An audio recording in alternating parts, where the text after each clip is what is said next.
see an ever-changing news and computer terminology. Commodore news.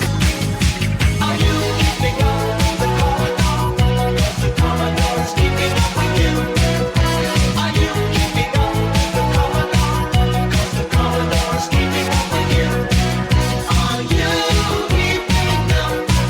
Because the Commodore is keeping up with you.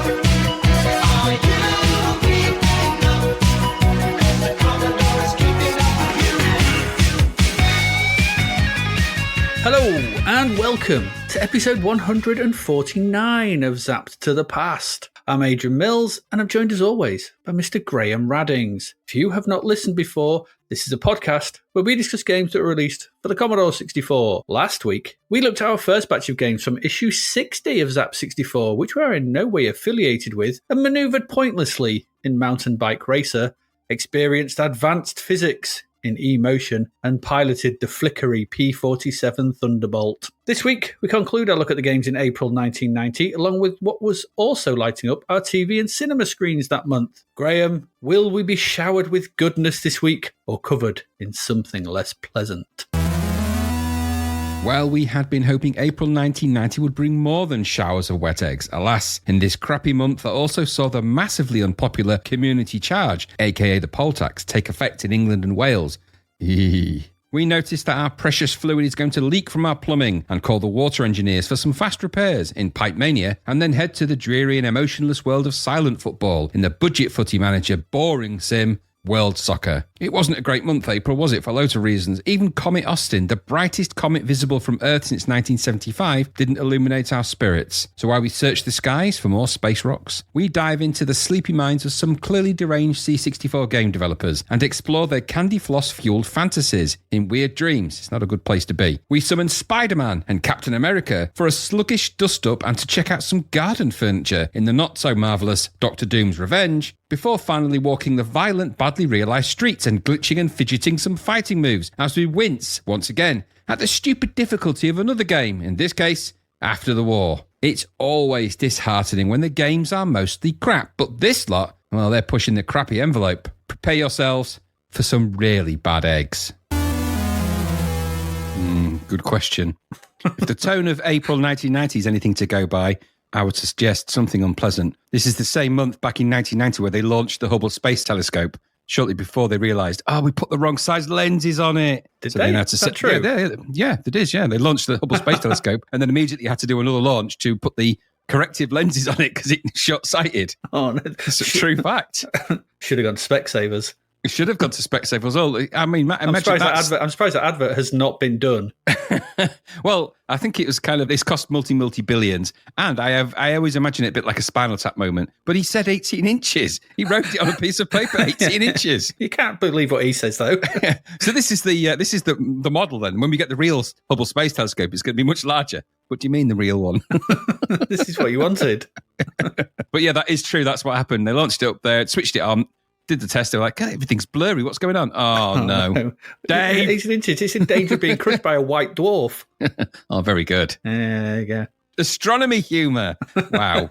There are no bounds we cannot step into. I know. I thought it was quite good off the cuff. There you go. It is very good. Yes. Very good. Yes. You're very welcome. Good. You're welcome. Here all week. Enjoy the fish.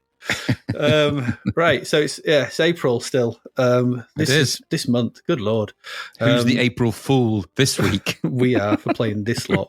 5 more games. We have a crap vert, which may have been hinted at the other week, and then we've got to see what's coming up next month. So it's the usual stuff. As ever, if you want to support us for this tomfoolery and this horror that we're going through at the moment, because it's we need the support. Please support us. You can join that. You can do that financially if you want by joining our Patreon at patreon.com/zapped to the past, and you get the episodes early. You get them ad free. You can join our Discord, and you get the warm glow. You get mentioned the shout out. You can ask us questions on the podcast. Join in the end of year stuff where we do all that, and you get the general glow of supporting us. And that's all for probably less than the price of a pint of beer. You can buy as a Ko-fi. You can buy stuff from our shop at zappedtopast.shop. Or the other thing is as well is that supposedly listening to other podcasts, the thing they always say, please leave us a review. If you can't do any of that, rate and review us somewhere, because supposedly that puts us into algorithms that do stuff. I don't know what they do, but supposedly they do stuff. So, if you can do that, that would be great. Just take a couple of minutes, just leave us a 5-star review or something like that. Please leave us a 5-star review. I think we deserve it. We deserve it for playing this lot. For this one's. Yeah, we do. So with that out of the way, should we get into some games? I think it's time. Goodness me, it's time. It's time. Lord help us, it's time. Well, there's only 2 this hour before we get to the films and stuff, but let's get That's all we into need. the first one of those 2.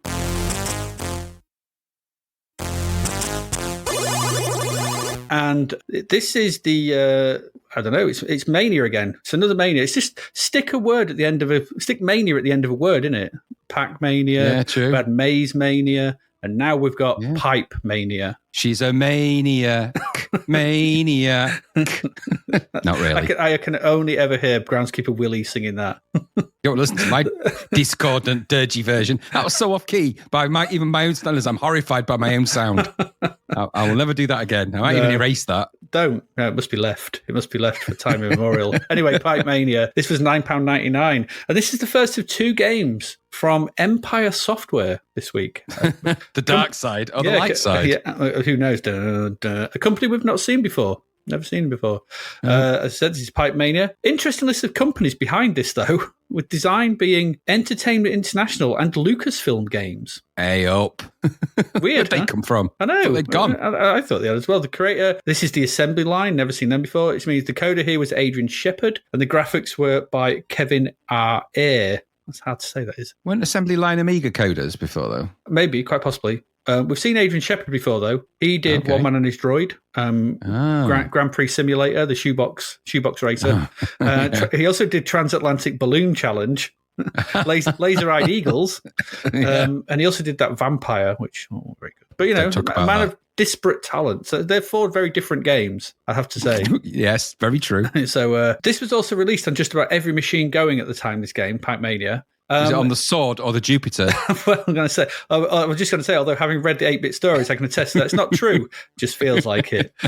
This came out on the Acorn 32-bit, the Amiga, Amstrad, Apple II, Apple IIgs, Arcade, ST, BBC, C64, DOS, Electron, Game Boy, Macintosh, NES, PC-88, PC-98, the Sam Coupe, the Sharp X68000, the SNES, Windows 3, and the Spectrum. Wow, not the FM Towns. Not the FM Towns. No, they missed that one out. Come on. All those FM Towns users were just screaming into the ether, "Where's that Pipe Mania?" Oh no, the Sword users, the Sword of Japan. No one makes games for my machine. So I make them myself. Why do you make games for this? He does not, so I make them for him.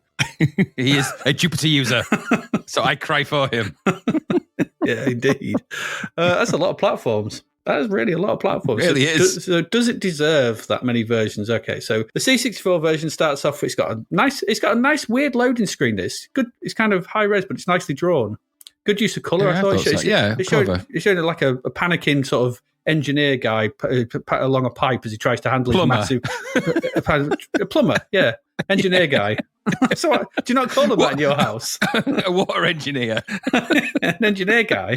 Hey, it's the engineer guy. He's come to fix the water dispensers. I mean, a plumber's come to fix the taps. No, I mean an engineer guy. Could have learned to listen. He's come to fix the water dispenser. But he's handling his massive wrench. That's the point of this. It's good. I liked it. The use of solid blocks of colour rather than shading. It's nice. It's nice. The It's good. dithering was low. The quality was high. Yeah, indeed. This is not an Infogrames game or Ubisoft. No shading here. It's got a cartoony feel. It's kind of like the sort of stuff we saw with that Don Priestley stuff. Yeah, it is big, bold, basic colours, but good though. Yeah, he's good. Yeah, so it's good. And then we get when it loads, we get a similar sort of thing. It's continued on the title screen. We get a nice high score table. It's got that same guy, that engineer man. He stood looking over it. It's a nice front end. Pressing fire gets us some options. There's no music though. I think that's the one thing. One of the big things missing from this game is no music. But the options we can play the game. We can change the game mode, or we can enter a password. The modes available for this game: there's 1 player basic or expert, 2 players, 1 player training, or 2 players training. What you can Fair do. enough. For the purpose of most of this, I'm just going to stick to the 1 player basic because kind of outlines the game. Okay, that's I'll, fair. I'll outline some of the differences for the other modes at the end. We can also enter a password, as I said, should we have one to enter. As we do not, though, at this stage. It's just the way to just like play. You can just type any random things in, but you need to have the right words. Yeah, you do. Otherwise you can't use the password system. There's a short, jaunty tune that greets us. So a little bit of tune, which greets us when we start it, and we get to see the rather simple playing screen for this game. So the main part of the screen here is taken up with a grid. It's got a grid of squares, 10 across and 7 down. That's what takes up most of the screen here. Mm-hmm, It's got a bit of a bas relief look to them, I guess, done in greys and whites. I'd say that shaded a little. Yeah, it's that sort of thing. So there's loads of squares, but they're done in that style. So across the top, we have the score for players 1 and 2, the level we're on, and then the letter D with a number next to it. I'll tell you what that means in a little bit. On the right of the screen, we have a bar that is filled with blue. That is slowly decreasing. As soon as the game starts, that starts slowly decreasing. That's on the right of the screen. Sorry, on the left of the screen, we have 5 grid squares. And they have the squares from the grid in sort of thing, but they have pipe shapes on them essentially. And somewhere in the main grid, there'll be a square with a pipe leading from it to the next one, and the letter S. And basically what we do is we control a cursor around the grid with the joystick, so up, down, left, right. It's nice and simple. Okay, and when we press fire. The pipe that's at the bottom, the square that's at the bottom of the pipes, the sort of squares on the left in that sort of 5 stack, will appear at that point in the grid. And that's what happens. Okay. Yeah, that's right. So what's the point of all this? Once the bar on the right is emptied, then what they call it, the flues, will start to flow from the starting grid, from the starting sort of pipes. The flues will start to flow. And your job is basically to place pipes that allow the flues to keep flowing. That's it. Okay. Yeah. So if the pipe is sort of from the start one is pointing up, you'll need a grid piece that's got a pipe that's got obviously a joining on the bottom sort of thing to make sure that goes somewhere. Now it can go anywhere. It can go up and, but it's just got to keep flowing. That's what you got to do. The target number of squares, and you just got to make it keep flowing. There's no end goal. You don't have to get it to a point, not all the time. You just got to get it to, you've got to put as many, so as grid squares in, you've got to keep it flowing through as many squares as the number next to the D at the top. So on the first level, it's 14. So you've got to keep the flues flowing through at least 14 squares. Should you do this? Then you progress to the next level. And I think there's 32 of them. There might be more. Because I think there's 8 passwords, I think, and it works out. I think there's 32, so I worked it out in my head. So the pipe sections you get are like there's straight pieces, both horizontal and vertical. There's cross pieces, and you can use them to sort of loop back on yourself. There's corners which can turn from the bottom to the left or right, and so on and so on. If anyone has played the pipe section in BioShock, the mini game in BioShock, which I'm going to guess a lot of people probably have, then that's your reference point for this, because that's what it is. Yeah, totally agree. You're trying to get that pipe through to the beginning to end. That's what this is. That's a really good shout, that, actually. Yeah, it's exactly what this is. So as you move through the levels, as you progress, level 1, level 2, level 3, the speed of the flues starts to get faster, making it more difficult to get the number you require, because the pipe pieces that appear are random. And thus you need to plan ahead where the piece you need is not appearing. So if you need something that's going from the sort of the bottom to turning to the right, you need that piece and it's not appearing. You got to place other ones around. You got to work it out, and the flues is constantly flowing. And you're like, hey. So it's that kind of puzzle game. It's that kind of sort of action-based, or not action-based, but that kind of like you've got a certain amount of time. After 4 levels, you get a password to start from the next level. And if you do clear 4 levels, you get a small bonus game where tiles move across the top and you need to drop them down to create a pathway for the flues to go through, kind of almost like Connect 4. They drop from the top and then they sort of stack up on top of each other. But you've got to kind of work out, like, if I drop that there, then I need another piece there. So you kind of, again, you're having to drop the right piece at the right time to get the flues going through, and you've got to kind of build up for that. Correct. You also get different tiles as well as you progress to contend with as well. So you get tiles that only allow the flues to flow through them in one direction. So they'll have an arrow on them, basically. So it can only go, if it's if it's a vertical connector, so it's just going, the pipe just goes up through it. It'll just, if it's pointing up, you can't use that to put the flues going downwards. You've got to follow that way. That complicates things further. You might also get an end point on the grid later on as well. And if you get the flues to it, you get a bonus score of 1,000 points. You can place pieces anywhere at any time. And you can also get rid of them by placing another piece over them. This causes them to be basically a little bomb appears and it blows them up. This loses you points, and you also have to wait for that bomb to explode. So this is a kind of double whammy. You lose points and you also lose time. So you kind of wait for the next piece to be played. And time is the thing that's always against you because the flues is always moving through the pipes. So blowing one up to get another one out, you're going to go, it's that constant sort of tension that you've got to decide where to go. As the game progresses, the grid starts to get spaces on it that have objects in them that cannot be bombed. They're weird, like hard hats and sort of I think it's just sort of, plumbing equipment, I think, isn't it? Sort of stuff. That sort of just appears in there. Engineers' tools. Engineer man tools. That's the thing, yeah. They cannot be bombed. You can't get rid of them. So you don't have all 70 squares to play stuff. You've got less. So it loses your options to lead the flues onwards. You also start to get reservoir tiles which appear. And they're quite useful because they're bigger, they're wider, so it takes the flues time to fill those. This gains you much needed sort of respite to plan and place more tiles ahead of it. And you also get along with just basic direction tiles, and they cannot be changed as well. So you might just get a tile that's just going left to right with a pipe on it already, and you can't do anything to get rid of them. You can lead it to it and it'll go through it, but you can't get rid of them. You also need to be aware that once a piece of pipe has been filled with flues, you can't destroy it. It cannot be changed. You cannot destroy it. So you're stuck with that. So again, you need to quickly plan a change if you need to make one. If you put a pipe piece down and you're like, oh crap, I don't need that one. Then you think, oh, it needs to go down instead of up. Then if there's flues through it, tough. So you got to think of that. Once you come, but there's no, the only goal is like putting them down enough tiles to get it through, to get the total number of tiles across, and it ticks down all the time as well. So you can see how many you've got left at any one point to get through, and that's what you've got to do. So once you're confident you have placed enough pipe pieces to complete the level, you can hold down the F key to speed up the flues, and that's kind of handy as well. But be aware, once it gets to the end of the thing and it runs out of pipes, that's the end of the level. If you've got enough, well done, you progress to the next one. But beware, any pipe pieces that you've played that have not had flues pass through them, so you might be sort of just placing pipes into the screen because you just need the piece that hasn't come up. Any pieces that you've not used, they'll be destroyed at the end of the level, and you lose 100 points for each one of them. So quite often, I was finding myself at 0 points at the end of a level because I played so many randomly all over the place. It was like I destroyed. I was like, so that's quite annoying. But it's a high score chaser, but you've got to know where you're going to put stuff, and that's kind of it. You've got a target number of pipes to get the flues to flow through.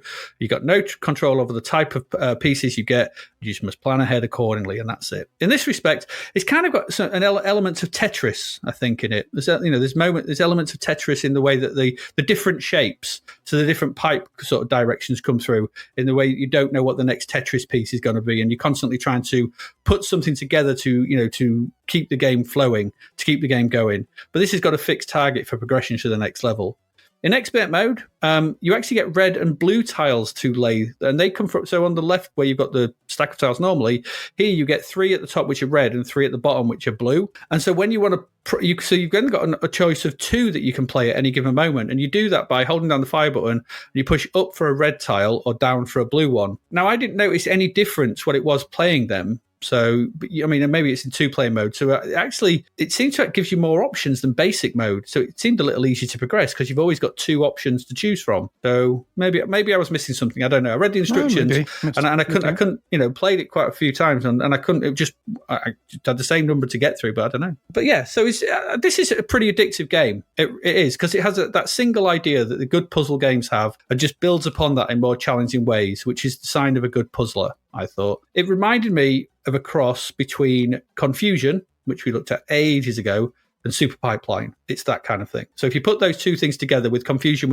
I know that was tile moving, wasn't it? But you had to keep the spark going around the thing, the same sort of thing. Super Pipeline, you're getting this stuff flowing. Totally. It's those kind of things. It's not a bad thing because both those are great games. We liked both of those back in the day, so that's a good combination to have. The visuals and sounds, they're nothing special. They're perfunctory at best in game, but the visuals are easy to read, which is always good, and that's important in a game like this. It's quite simple. The pipes, the grey, the flues is a nice bright yellow. It flows smoothly through the pipes, and as the levels progress, the sense of panic grows with each level as you're trying to sort of keep it going, and the number of tiles you've got to lay out in front of this flues to get to the next one gets trickier and trickier, and so that's and it's going faster and faster. It's that kind of stuff. The inclusion of a password to access later levels is a welcome one, and the whole thing is well put together, nicely presented. It works. There's no bugs. It's all very smooth. It all runs together very nicely. I very much like this. I'm not sure if 94% is what it got. Maybe it's a tad high. I don't know, because this rather basic presentation of it all. I think some music would have helped as usual, and maybe some better visuals at times, and a little bit more presentation would have been good. There's the engineer guy, and he's well drawn. But if I think back and I look at Tetris, the C64 version of Tetris with the Wally Bebber music, that background, they worked to sort of make it into something looked a little bit unusual and special. They could have maybe done something somewhere around it, but I don't know, maybe possibly. The other thing that I'm not sure that I liked as well was the fact that if you fail, it's instant game over. So if you don't get through, I think that can be quite harsh, because you could be on the fourth, because it's basically, like I said, every fourth level, when you complete the fourth level, you get a password so you can skip those four. But if you're on that fourth one and and it's not giving you the pieces that you need, it gets, you're frustrated, and then you're dead and you don't get it and you're out, and that's it. You've got to do the whole thing again. I think that's a bit harsh. I don't know. But, it is one of those things. You will get through it, baby, because it's got that password system. But I think there could have been a bit more forgiveness there, because it's even on basic level, it doesn't give you any chance. It's just you're dead, whatever it is. However, all that said, I think there's still a good game here. Well put together. Maybe a system. I mean, I'm splitting hairs. Maybe 90%. I think it's deserving of a sort of a puzzler, sizzler type game. Maybe the 80s. I don't know. But this is a really good game. And I would recommend you playing it, because it's on whatever system you got, what you had at the time, because I'm pretty sure it'd probably run on all of them pretty well. I liked it. I thought it was a good game, and probably the best of the month as far as I'm concerned. What about you? Yeah, I liked it too. I thought it was good. I mean, it's an enjoyable puzzler, isn't it? And it's quite good fun to do. Nothing too crazy, nothing too difficult. I suppose you'd describe it as reasonable. I only had one problem with it, because I quite liked the game. Quite good fun to play. Graphics were okay and good. It's an easy game to read about what you need to do. It's quite tricky in a kind of sort of a weird pipe, liquidy, Tetris-y way, where it's sort of giving you the idea of what pieces are coming, and then you've got to sort of think a few moves ahead and stuff. But once you get used to the way it plays, it's fine. It felt a little bit silent, a little bit too like for an arcade sort of type game. It lacked a lot of the arcade kind of jingles and things that I would sort of expect, and sounds that go with that. So it's a little bit, which means it feels a little bit duller than perhaps it should have been. A little bit more life in the sound, and the audio department would have done this game wonders. So that's more of an observation of the complaint, because it is what it is. But the graphics work well. The sounds that are there are okay, if they're, like I said, a tad over simple. And I like the way it played. My only complaint was the price. If this had been a budget game, it would have smashed out the park. This has got $2.99 written all over it. 10 quid, though, for a game that's principally the same thing over and over and over again, it's a little bit high for me, that, at this time. There's other games for $9.99 that are more complex and have more levels and things like that. I know that this is sort of increasing the ante in terms of an arcade game, and it is good. It's just an expensive version of good. In 1990, I think that it's a little bit much to ask for something like that. But as a puzzler, it's okay. It is rock hard, though. It does get really difficult, really frustratingly hard. And that you haven't done it. Up back to the beginning you go, and it's a bit punishing.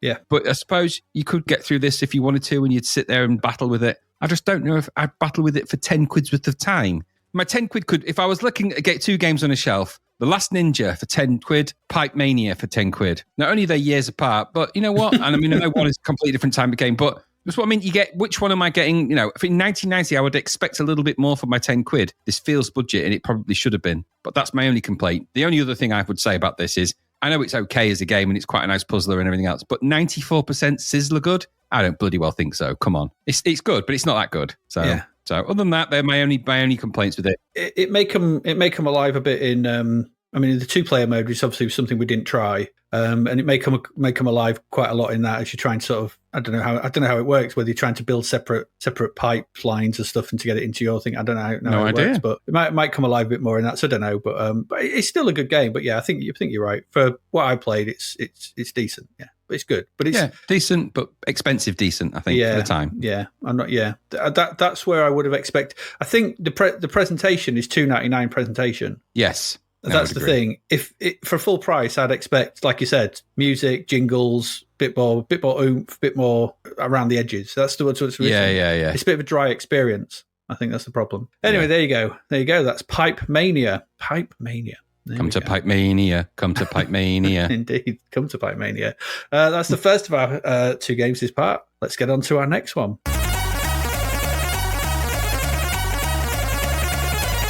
And Graham, we all know what a mad football fan you are, so you've got the joy of telling us all about World Soccer. Well, someone's got to tell you about it, haven't they? Someone has. So this is produced it's just a budget game for a start. This is $2.99. $2.99 is a good price. Mm-hmm. World Soccer, This is published by Zeppelin Games. They've previously had a good track record with the budget game, Zeppelin. They have. Haven't they? So, was it Zai? Something Zai was one of them. Zai, just Zai. Good old Zai. Good was old theirs. Zai. Zai Swordlow. Zai Swordlow. But Zeppelin have had a good run. And the coder here is Ian Copeland. Now, we spoke about Ian Copeland before because we always joke about him being related to Stuart Copeland. Yes. I don't think he is. No. So now, and he's obviously done other stuff. I didn't actually note down any of that stuff for reasons I can't explain, because I did note down that Richard Beston, who did the graphics for Ninja Commando. And can't you tell? This man can dither a graphic better than most people can. He's the dithery man, isn't he? He can dither a thing. Goodness me. He has a little more challenges around neck-breaking perspectives on people diving, but we'll maybe look at that in a moment. So the blurb for this is fairly straight. It's fairly simple. And in actuality, you don't get a lot of explanation. It's a football management game, principally. Yes. Yeah, it is. Now, first thing about this game is it's completely silent. Now, I can tell you something. I may not know much about football, but I would say that it's quite a loud sport. Yeah. And how hard is it to create even just basic noise filter sounds on a C64? They've been doing that since 1982. Yes. Yes, That doesn't require anything other than putting a random number through one of the SIDS channels and then switch the waveform to noise. And then you can just increase the volume or decrease it. So I would have settled for that. I mean, it's a bit weird. I'd have settled for something like that. You know, the old chip pan. Yeah. A couple of whistle sounds in the background. We've had it loads of times. Millions of games have had it. Not this one, though. This is silent football. Is there anything more boring than that for someone that doesn't like football? We found that out in the pandemic, didn't we? Where there was no crowds and stuff. And you just watch your Yeah, football. exactly. Like, oh, this is really boring. It's exactly. It's not. I mean, again, I'm not a football fan, and so this is a double whammy for me. So when the game starts, you'll get like a sort of I guess we could call it a title screen of sorts, but you get this kind of, I guess it's a view of your options, really, because it does. You're straight in here. You can choose a team, I think. Yeah, you do choose a team. I seem to remember. So I chose Liverpool because it's the first thing that came up, and I wasn't going to dive into all the other teams. I know nothing about any of them. I also don't know if any of the players involved are real players or whether they just made them up. I don't know. Because I don't believe that Fleville, Peebles, or Rose were ever players in Liverpool. No. But maybe they were. Maybe Pichaligo and Clasper were also players. You don't remember those? You're a long-time Liverpool fan. Eh? You don't remember when Yoxel was playing with Wortel? I thought you would have done. Sounds like Pokemon. That's what I got here. So, according to this, in my team, my goalkeeper was M. Flevel. Yeah. And then my LB, what's that? Left back. My left back was F. Peebles. My CD, central defence. That was T. Rose. And then my RB, I guess, right back is J. Parr, John Parr. He came just from releasing lots of singles, didn't he, in the 90s? Yeah. Came back to my team. It's the voice. He's crying out for it. What would the CM be? Is central that midfielder. So my two central midfielders were Yoxel and Clasper. You remember that? You remember that? Yoxel and Clasper. My LM, what would the LM Left be? midfielder. Left midfielder was A. Pitaligilio. Yeah. Just randomly out the blue, we get a weird name like that. This is just a classic Liverpool side of about 1984, if I remember rightly. And then I've got Hartnell, Simon, and Pearson as my RW, CF, and LW, respectively. Right winger, centre forward, left winger. Yeah. Okay, I'm glad you're there. Now, I've got all the ages here. I've got their fitness quotient, which is written as a number with no frame of reference whatsoever. So it's good to know that Peebles is 76 fit. And Flevel, I've got Peeble and Flevel. Flevel is 81 fit. He's just 81 fit. That's good. That's not his age. He's 19 years old and he's 81 fit. I don't know how you measure someone's fitness by a number like that, but there you go. Out of 1,000. Luckily, I mean, out of 100, that's good. Out of 1,000, that's bad. one of my players that isn't playing, which is Mr. Smith, M. Smith, he's 18, but he's got 100 for fit. Wow. Which is good. But his speed is only 65. I'm assuming that's not miles per hour. Well, that would be amazing, wouldn't it?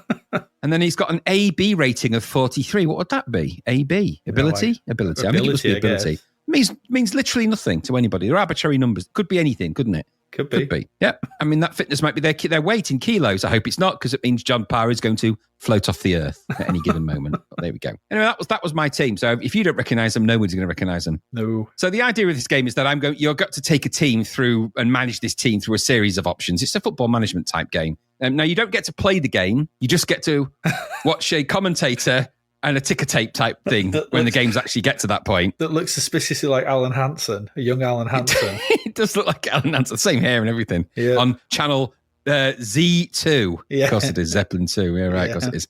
ZZZ2. So there are some options in here that when you get to this screen, after you've chosen your team, you'll get to the options screen, which is the main central screen in the game. In the middle, you'll see a giant silver cup, very well shaded. I've got to say, Oh, it's very beautifully well shaded shaded. graphics. Beautifully shaded. On the right-hand side, you've got a player running. It's a bit of action in the middle. And then you've got, I guess that's the goalie broken in ways that I don't think anyone should be. It looks like he's been twisted round, his back to front, his knees are pointing the wrong way from where his back and his head is. Something went wrong with the anatomy of that one, but it is what it is. Around here, so across the top, you've got 5 icons. Well, I say the icons, they're images inside little squares. They're not strictly icons, it's just on one big image, but that's what they represent. They have a purpose. Yeah. And on the bottom, you've also got 5 more things. And each one of these represents different things you can do before you the main one would be the whistle, which means you can start the play and start playing and choose your next game in the season. Am I using the correct terminology there? You are, yeah, well done. Yeah. Excellent, like that. And so I'm going to go across the items and just say what they do. Because the first one in there is, for the image, is a bald man with a mustache. And it says bank over his head.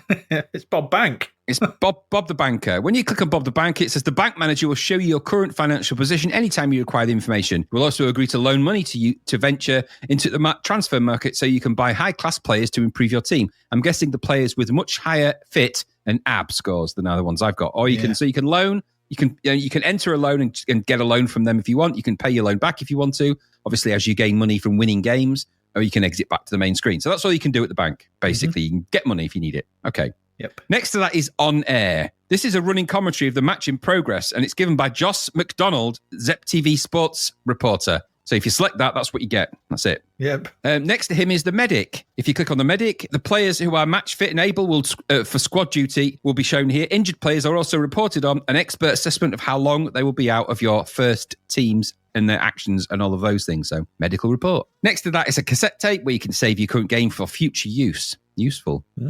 And the next to that, it just says Scout, and there's a picture of, I don't know who that is. He looks a bit like the guy who presents the... He looks like Bobby Robson.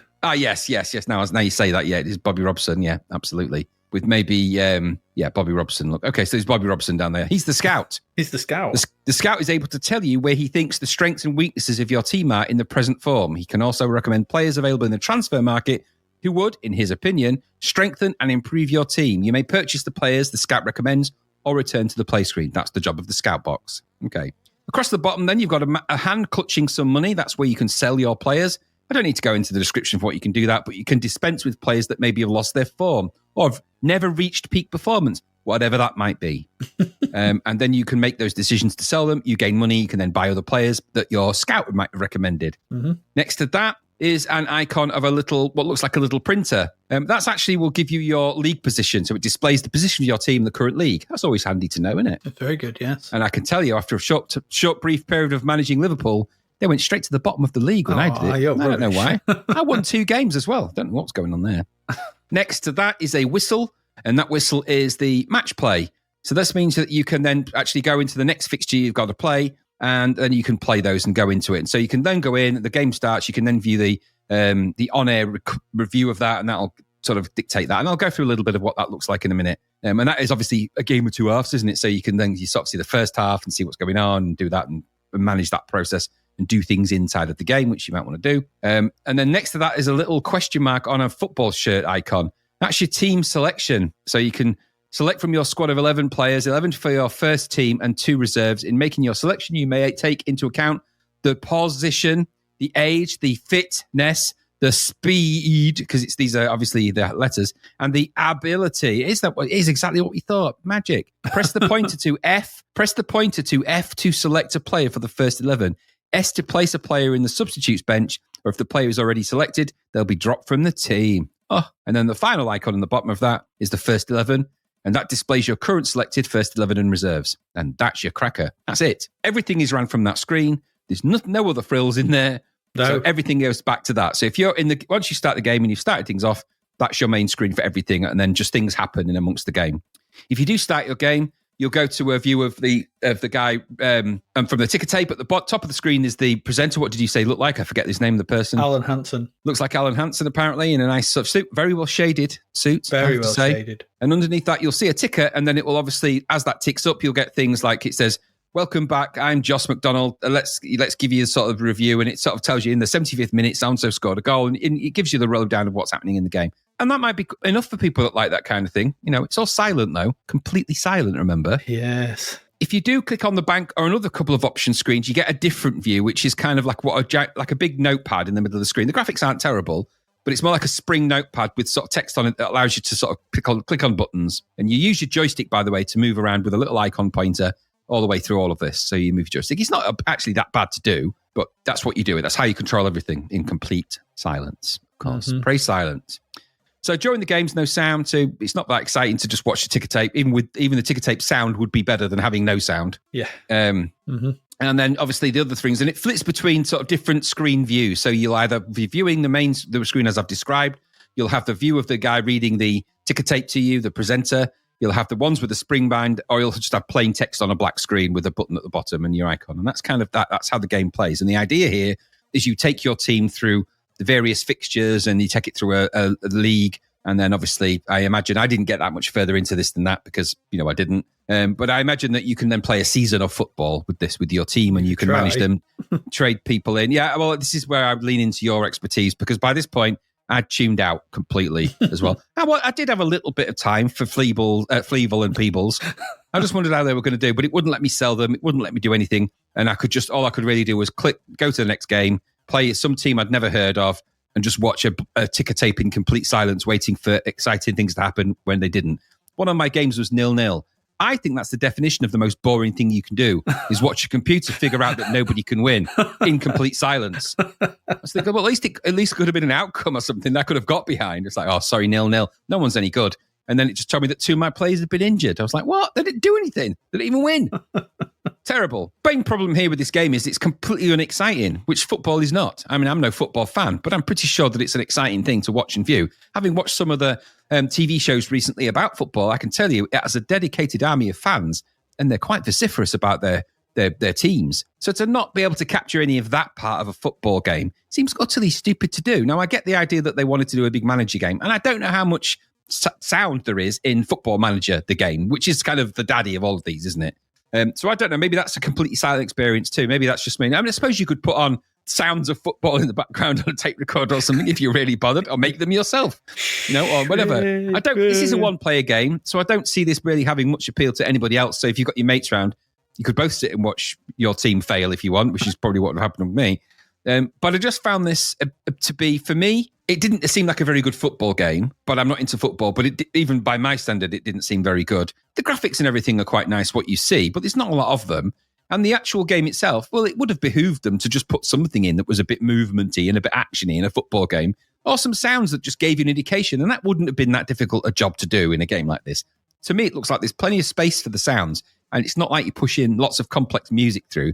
Just a crowd cheering sound when and you can judge a lot by just those sounds in the football game and just things like that. It would have really helped this a little bit. Take it from the weird doldrums of silence to something maybe a little more tolerable for a budget game. It scored 34% in Zap. I hate to say it, but I think it's probably about right, maybe even generous. I think it got that for the graphics. It certainly didn't get it for the sound. Yeah, it's 1/3 good. It is 1/3 good. And I think my final thought is this called World Soccer? Now, I don't know if it plays the world. I don't know if you can go into the World Leagues or something like that. I genuinely didn't get that far into it. I'm afraid all I did find out is that I had a load of players that had never played for Liverpool, which is a kind of a lie. And, well, maybe they did at some point, but we didn't do very well. Peebles, you let me down, man. You let me down. But luckily, no one else noticed because we're all completely silent. So there you go. World Soccer, not for me, this. £3? Nah. No, I would have bypassed it. I never would have bought a soccer game anyway, even a budget one.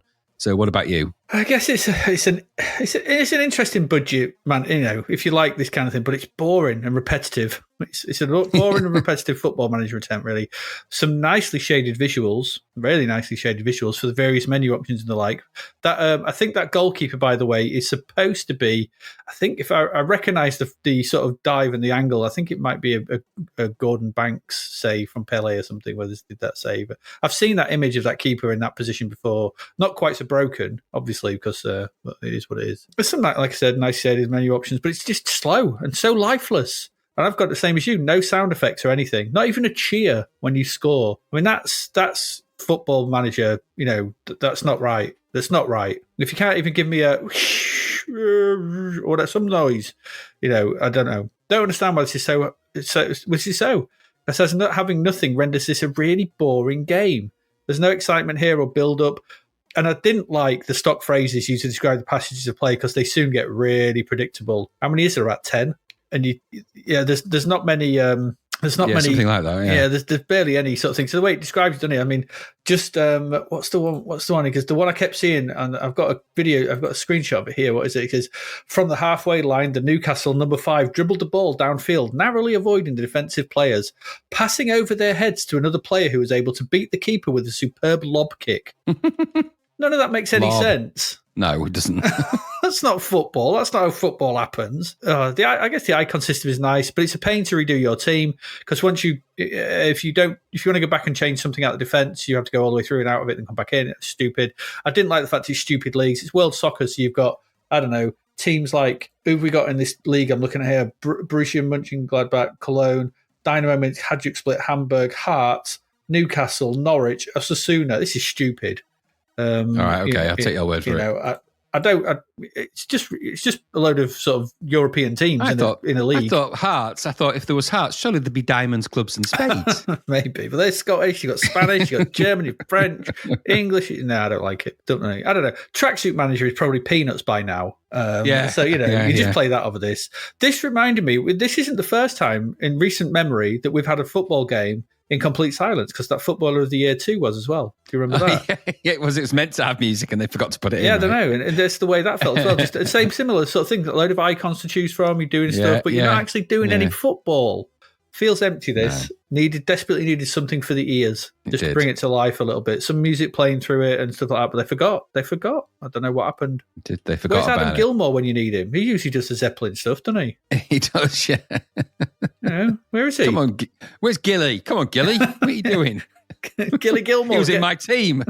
Yeah, along with Flabble and Bloblov. Pleeble, yeah. Pleeble. Yeah, this is very good. 34% is probably maybe it's just dull. It's just dull and repetitive. When you play a few games and it's like, I don't know. It's not the way I want to sort of, it's just boring. It's a problem with it. It is. Boring, absolutely repetitive. Is, yeah. There we go. That's world soccer. So one good, one bad this half. Let's go take a break. And we're going to come back, see what was lighting up let's see what we're watching. What were we watching on TV? Or what were we watching? I don't know. Or what were we watching at the cinema? Let's find out after this break.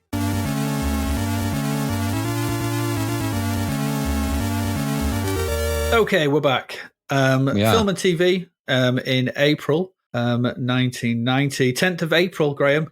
The UK's first Asian TV channel, TV Asia, launches and becomes Europe's first entertainment and information channel for the South Asian community from the Indian subcontinent. It initially broadcast through the night during Sky One's downtime. Okay. Never had Sky, so never watched it. Was never aware of it. No, I'd never had Sky TV myself, so the same. But I mean, that's pretty cool, though. It's pretty cool. It's the first time we've seen proper diverse TV channels getting out there into different areas, as far as I can remember. Yeah.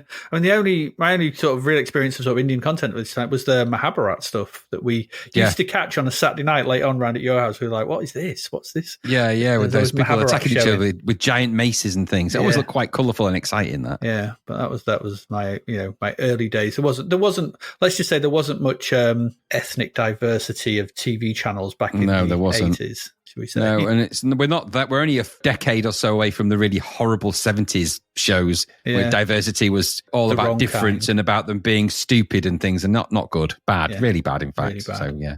So 16th of April, BBC One airs Nelson Mandela, an international tribute. It's a concert held at Wembley Stadium in honour of Nelson Mandela. The concert featured a number of prominent musicians, including Anita Baker, Tracy Chapman, Stanley Clarke, Natalie Cole, George Duke, Peter Gabriel, and Patti LaBelle, and even Nelson Mandela himself is also in attendance, which is good, really. I mean, it's in his honour. I'd be a bit annoyed if he wasn't.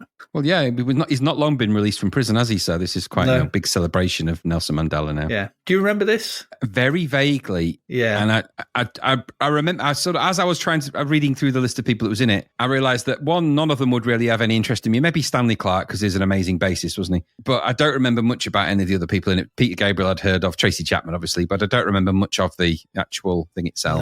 No, it might have just been on in the background while we just sat around. Yeah, playing on your probably. Amiga or something. Yeah, I think so. I think that's more than likely the case, yeah. Yeah. Also on 16th of April, BBC One aired Wogan on Ice, a special edition of Terry Wogan's chat show that gives viewers a rare chance to see ice dancers Jane Torville and Christopher Dean performing together. Rare? They're always performing together. Oh, well, they still do. Yeah. The pair who achieved success during the 1984 Winter Olympics are appearing together in the UK for the first time since 1985. Oh, okay. That would be quite rare. That'd be why then. Torville and Dean, they were the real prince and princess of the UK in the 80s, weren't they? They were. Everyone loved them for their Ravel's Bolero performance. Well, they would Olympics. do. I mean, that's no understatement to say it's one of the most remarkable ice dance performances of all time. Scored the perfect marks in the Winter Olympics, didn't it? So they got sixes across the board, which is, I know the scoring's weird, but they got the best marks you can possibly get for their Bolero routine. Yeah. So impressive. I remember watching Bolero live. Everyone did. Everyone. It was one of those moments that everybody watched it. It must be. Well,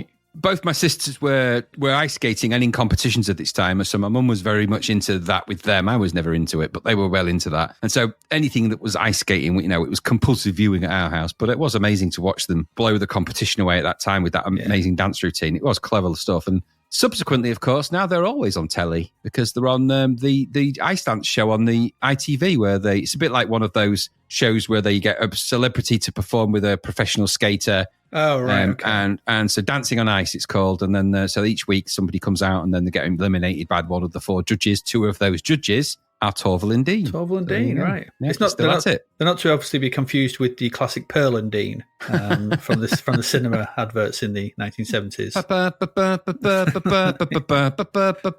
No, don't confuse them. That really angers Christopher Dean. If you go up to him and start doing that, he'll hit you with his ice skate.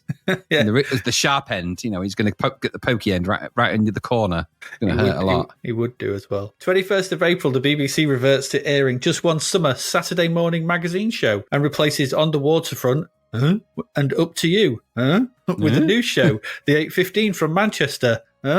I remember the name of the show. Named after its start time and broadcast location. It's named after the 8:15 train to London. Is it? Yeah, I had a look earlier on. Okay. I don't recognise any of these. They're like, what are these? Gone. I'm not doing children's TV. Is this not the one that had Dick and Dom in it, though? Is this where they began? Don't think so. I had a look at it. Had no known people in it. No one that I recognise. I was like, nope, don't know what this is all about. No, well, I wasn't watching Saturday morning shows at this point. I was probably recovering from a hangover in the morning. Yeah, absolutely. Saturday mornings were a write-off back then. Yeah, exactly. Coming back from Gullies. I'm now 18. I'm coming back from Gulliver's with a hangover, with drugs and skunk on So early hours. Yeah. 21st of April is the final episode of You Bet, presented by Bruce Forsyth, and that's broadcast on ITV. Sad times when a Brucey show ends. But, do you want to bet on it? You bet. Should I put a bet on it? You bet. I think that was the stupid tagline on it. Tagline. Yeah. I watched some of this 1990, and I can kind of see why it's being axed at this point. It's a bit just a bit rubbish at this point. That clip was hilarious. Just some band or some nonsense. I don't know what. And they just brings on a van and then says a whole band's going to get in it. Like, they do, yeah. A brass band, a small brass band, but a brass band nonetheless, get in the back of that van and then play a tune. They've got to do it in 2 minutes. So, and it's just like, what is that entertainment now? Is it just people getting in vehicles and then just, playing a trombone and whatever? It was pretty incredible. Some of his sort of not sexy, but sexist comments at the beginning of that were quite bad as well. You got any women in the band, have you? Oh, yes, we do actually. Before we had they're professional musicians, it was like, what do they play then? Well, one of them plays the cymbals. Oh, bloody hell, does she? Oh, well, she wants to be careful with them. It's like, what, Bruce? Come on, that toupee of yours is taking control here. 1990, but he's always the professional. He's always exactly. He's always a professional, but it's just a bit dated. It's dated even by that standard. No wonder they retired it. So yeah, absolutely. Finally, 29th of April, British satellite broadcasting launches on satellite television. Finally, we've talked about this before, but late to the party. You're late to your own party. You had the party at your house that you paid for and everything, and then someone else came along and ruined the party and took it off you. They did, yeah. They did. They absolutely, in fact, they took it over you. Yeah. So it was like, right, this is our party now. Yeah. It reminds me of that moment. Oh, we've got a square though. It's our party. Get out. Yeah. Where's Sky? We're Sky TV. We own the sky. You live underneath us. To quote Crom. Yeah, absolutely. Yeah, you're just mountains to us. Now go away. We are the ever-present sky. Yeah. We will own you. That's what happened. We will own you in a few years' time. Yeah, exactly. Set your square reels for stun or set your square reels for off and broken because they were never working properly, were they? No, they weren't. New shows for April. 6th of April was Round a Twist, an Australian children's comedy drama television series which follows the supernatural adventures of the Twist family, who leave their conventional residence to live in a lighthouse in the fictional coastal town of Port Neranda. Yep. Comedy drama. Children's comedy drama. That's me out. He just said my magic words. I went full Bannatyne on them. I'm out. Yeah, I did. I went full Bannatyne. Yeah, I'm out. No paying for it and I'm out. No, he's out, yeah. Absolutely. 6th of April is United. This was a television documentary series based around Sheffield United during the 1989-90 football season. The Blades, indeed. The thing with it, I mean, I didn't watch this. It might have been quite interesting, but these kind of things are quite all the rage now, aren't they? You got this is Wrexham with the obviously purchase of that by Rob McElhenney and Deadpool. Can never remember his name. Ryan Reynolds. And there's documentaries. There was one on Sunderland, which was very funny because they expect to do really well, and it's just a season of them doing terribly and getting relegated. There's Man City, Arsenal have had them on. There's loads of them on streaming channels. So these football documentaries, I think it's Real Madrid one. There's Barcelona. All the big teams have them now. But yeah. Is there a fake Madrid one? If there's a real Madrid one, quite possibly. Who knows? It's got Pleeble in it and Fleeble in that team. It is. It's just the scores are just read out by Alan Hansen for no good reason. And they are made a lot better now thanks to the techniques of modern editing. Yeah, they do. They've got a lot punchier, aren't they? A lot more technique involved. Yeah. 16th of April. Well, I was amazed this started so early ago. You've Been Framed. Yeah, You've Been Framed started. That's the show where viewers could contribute to the program with their humorous home movies for the entertainment of others. It was produced by ITV Studios and ran from the 14th of April 1990 to the 27th of August 2022. Right, so it's online as well, yeah. Because they offered cash incentives for your calamities, didn't they, really? Yeah, it was £250 when it's somebody originally introduced. Was it Beadle when it did it originally, didn't he? Was it Jeremy Beadle? Beadle did it, yeah. Beadle did it, and then you've got Harry Hill did a version of it as well later down the line, didn't you? There was Hair Off Emmerdale did it for a while, didn't she? Yeah, and there was just, at one point, it was just a voiceover, wasn't it? There wasn't even a person. It was just the clips and themselves. But this ties into how the home video camera was rapidly becoming portable and affordable, and sort of that technology is creeping in because this show's reliant on people sending in their videotapes, isn't it? Yes. So, and this predates mobile phone videos. The shows are completely different now. This is TikTok have built a business around You've Been Framed's business model, haven't they? Essentially, and YouTube and everybody else. No, I didn't. I never did anything that was not purposely stupid. So they thrived on, somebody. For some reason, people do the stupidest things, don't they? Somebody tripping over into a swimming pool, everyone would be. There's that moment in The Simpsons where he's watching a show like this, and you don't actually see it all. You just hear the noises, and it goes, and everyone goes, oh, yeah. I sent something in, but they never showed it. What was it? It was when Isaac was a baby. Not a baby, he was a toddler. I had a box of DVDs, full of DVDs, and he just took like about 10 minutes to just pull them all out, just emptied this box of DVDs. So I started filming it on the camera at the time that I had on my phone because the box was quite tall. He was a toddler, so the box was almost as tall as him. So as he was getting the DVDs towards the bottom, he was having to reach further and further in. I thought, I know what's going to happen here. And I knew what happened. Sort of thing. So as he reached, he overreached and then just went straight into the box. I thought they would have gone for that. I thought it was quids in for that one, but no, so obviously not. But yeah, it was a classic You've Been Framed clip. And I've always thought that sometimes stupid things have happened, and I've thought, I wish someone had a recorder for that. So, because these things can never happen. At one particular point, a series of events happened when I was trying to groom my brush the dog. And a series of things happened that could only happen in a weird sequence. If someone had been recording it, it would have been amazing. But you say these things. So in the order of things that happened, I had a Hoover next to me that was plugged in but not switched on, a Henry Hoover. Uh-huh. And that was in its little, because you can slot a Henry Hoover into its sort of little slot thing at the front. So it was just a Henry Hoover was stood with its sort of Hoover pipe sticking vertically upwards as it was just ready to go. And I'm brushing the dog, and the dog just goes completely wild for a moment. It knocks me back, knocks the table over. That table then leans onto the vertically standing Hoover pipe, which slid down and switched the Hoover on. That meant the Hoover switched on, and then the Hoover pipe then sucked itself onto the back of the dog's ass, which then the dog freaked out and started running around. But then, because the Hoover was connected to it, every time it stopped to sort of jump about and look around, the Hoover kind of trundled. Henry was like, hello, trundling towards him. And then it sort of freaked out even more. And it's just a series of that. It just continued until they eventually pulled the cord out the wall. So that actually happened. Now, why can't that sort of thing be filming? I should have just been, modern days, everyone films everything, don't they? But then I didn't think. You didn't think. Anyway, you've been framed. 20th of April was The Chief. Yeah. A British television crime drama series that aired on for 5 years. Just give me, couldn't be stopped. Yeah, give me the bill. I want the bill or give me death. Yeah. Did they not tie them two together, the Chief and the Bill? Don't know, the Chief's Bill, the Bill's Chief. The Big Chief, that was the show that came later. It was when he got promoted. Big Chief. Yeah, okay. 22nd of April is Jeeves and Wooster. This was the Fry and Laurie adaptation of the, what's his face's, P.G. Woodhouse's Jeeves stories. Never liked them. No.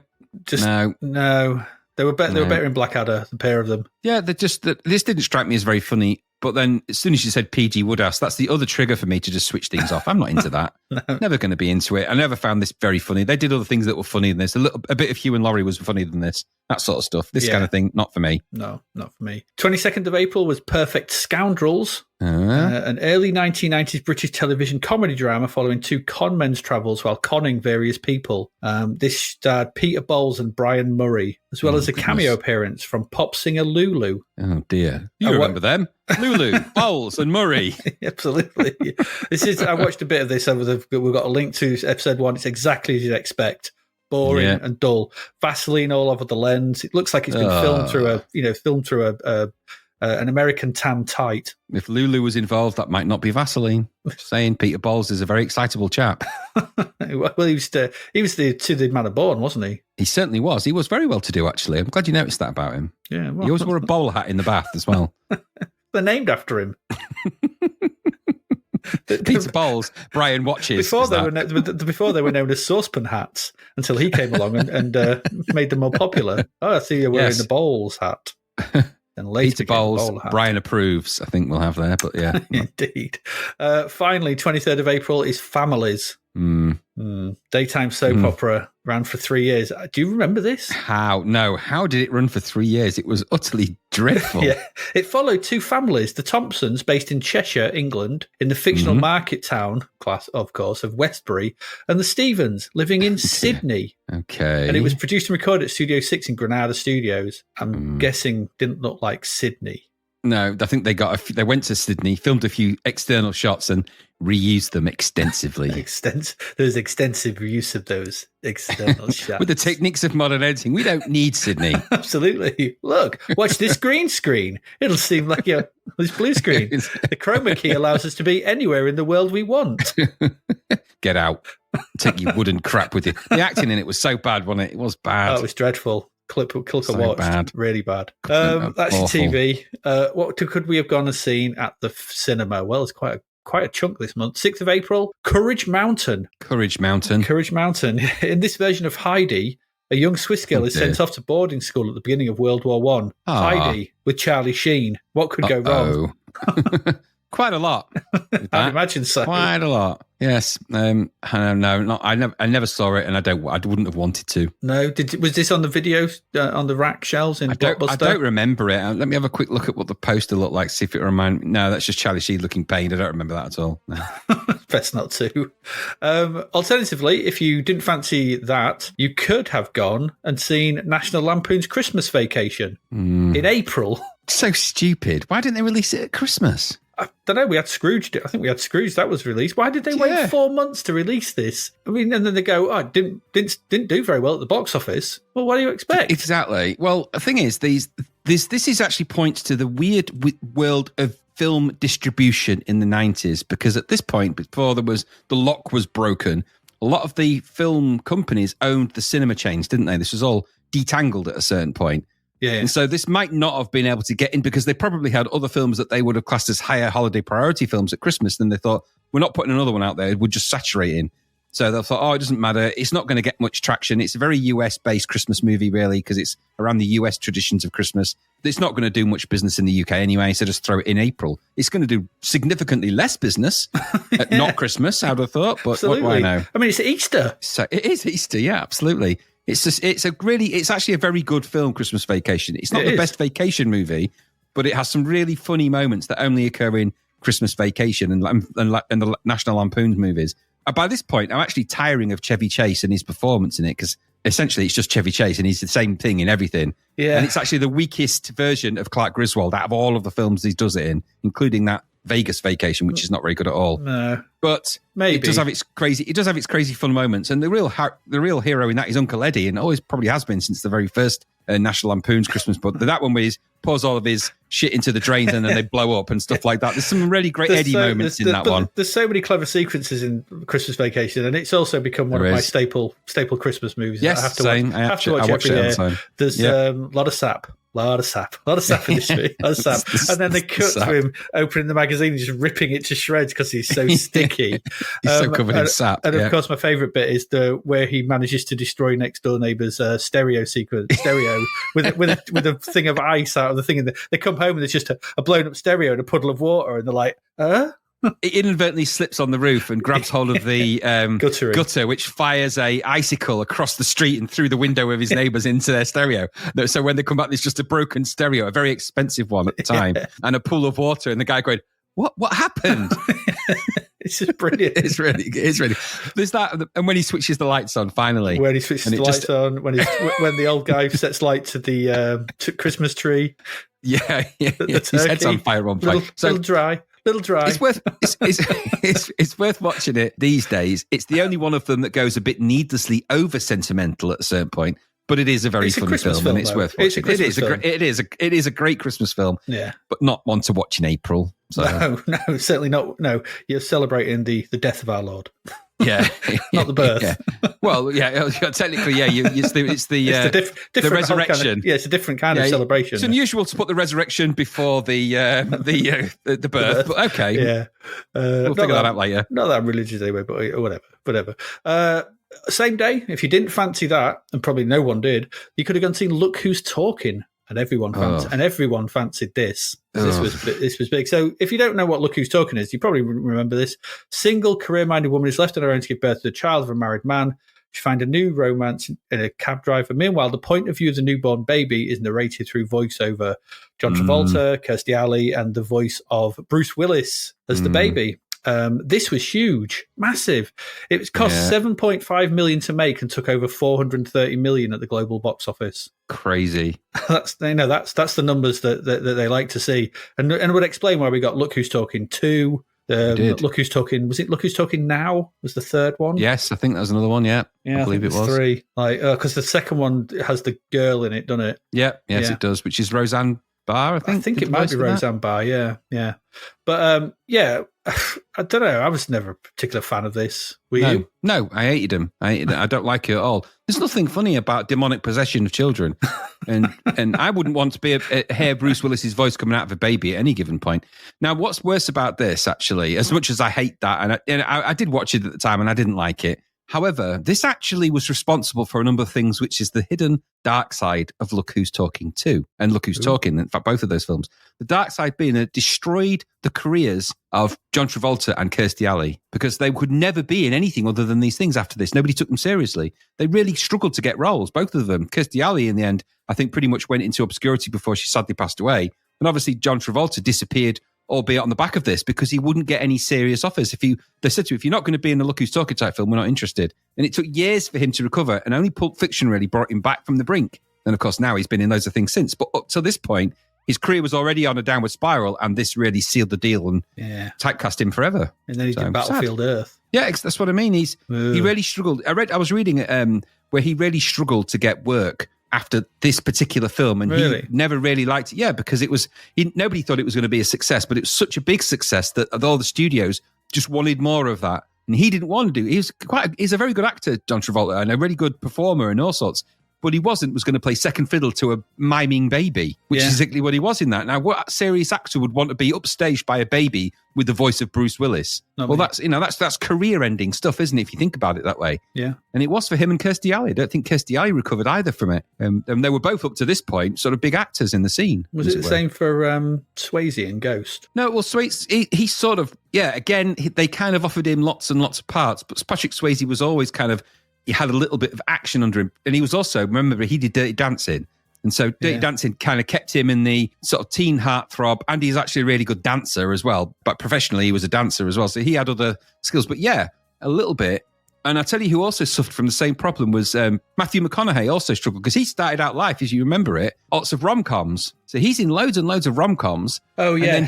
And then all he was getting offered was rom-coms. And I was watching an interview with him and he said, I was turning down $30-40 million film offers because I didn't want to be in any more rom-coms. Yeah. And he said, I think it took him 3 years of turning them down before he was finally offered a part that he felt was something that was other than a rom-com. Yeah, because he did, was it Dallas Buyers Club one? It was, I think. And that's amazing. He's amazing in that. He's an amazing actor. And obviously True Detective as well. Yeah, True Detective, Interstellar, and he just got his mojo back. But he was another one that was, being positioned in the kind of rom-com-y type movies. Yeah. And there's quite a few of them that did that. Ashton Kutcher was another one that struggled with that, believe it or not. And there's quite a few others as well. Once they get typecast into those roles, very difficult for them to get out of it. Very difficult. Oh, dear, indeed. 13th of April, you could have gone seen Lambada.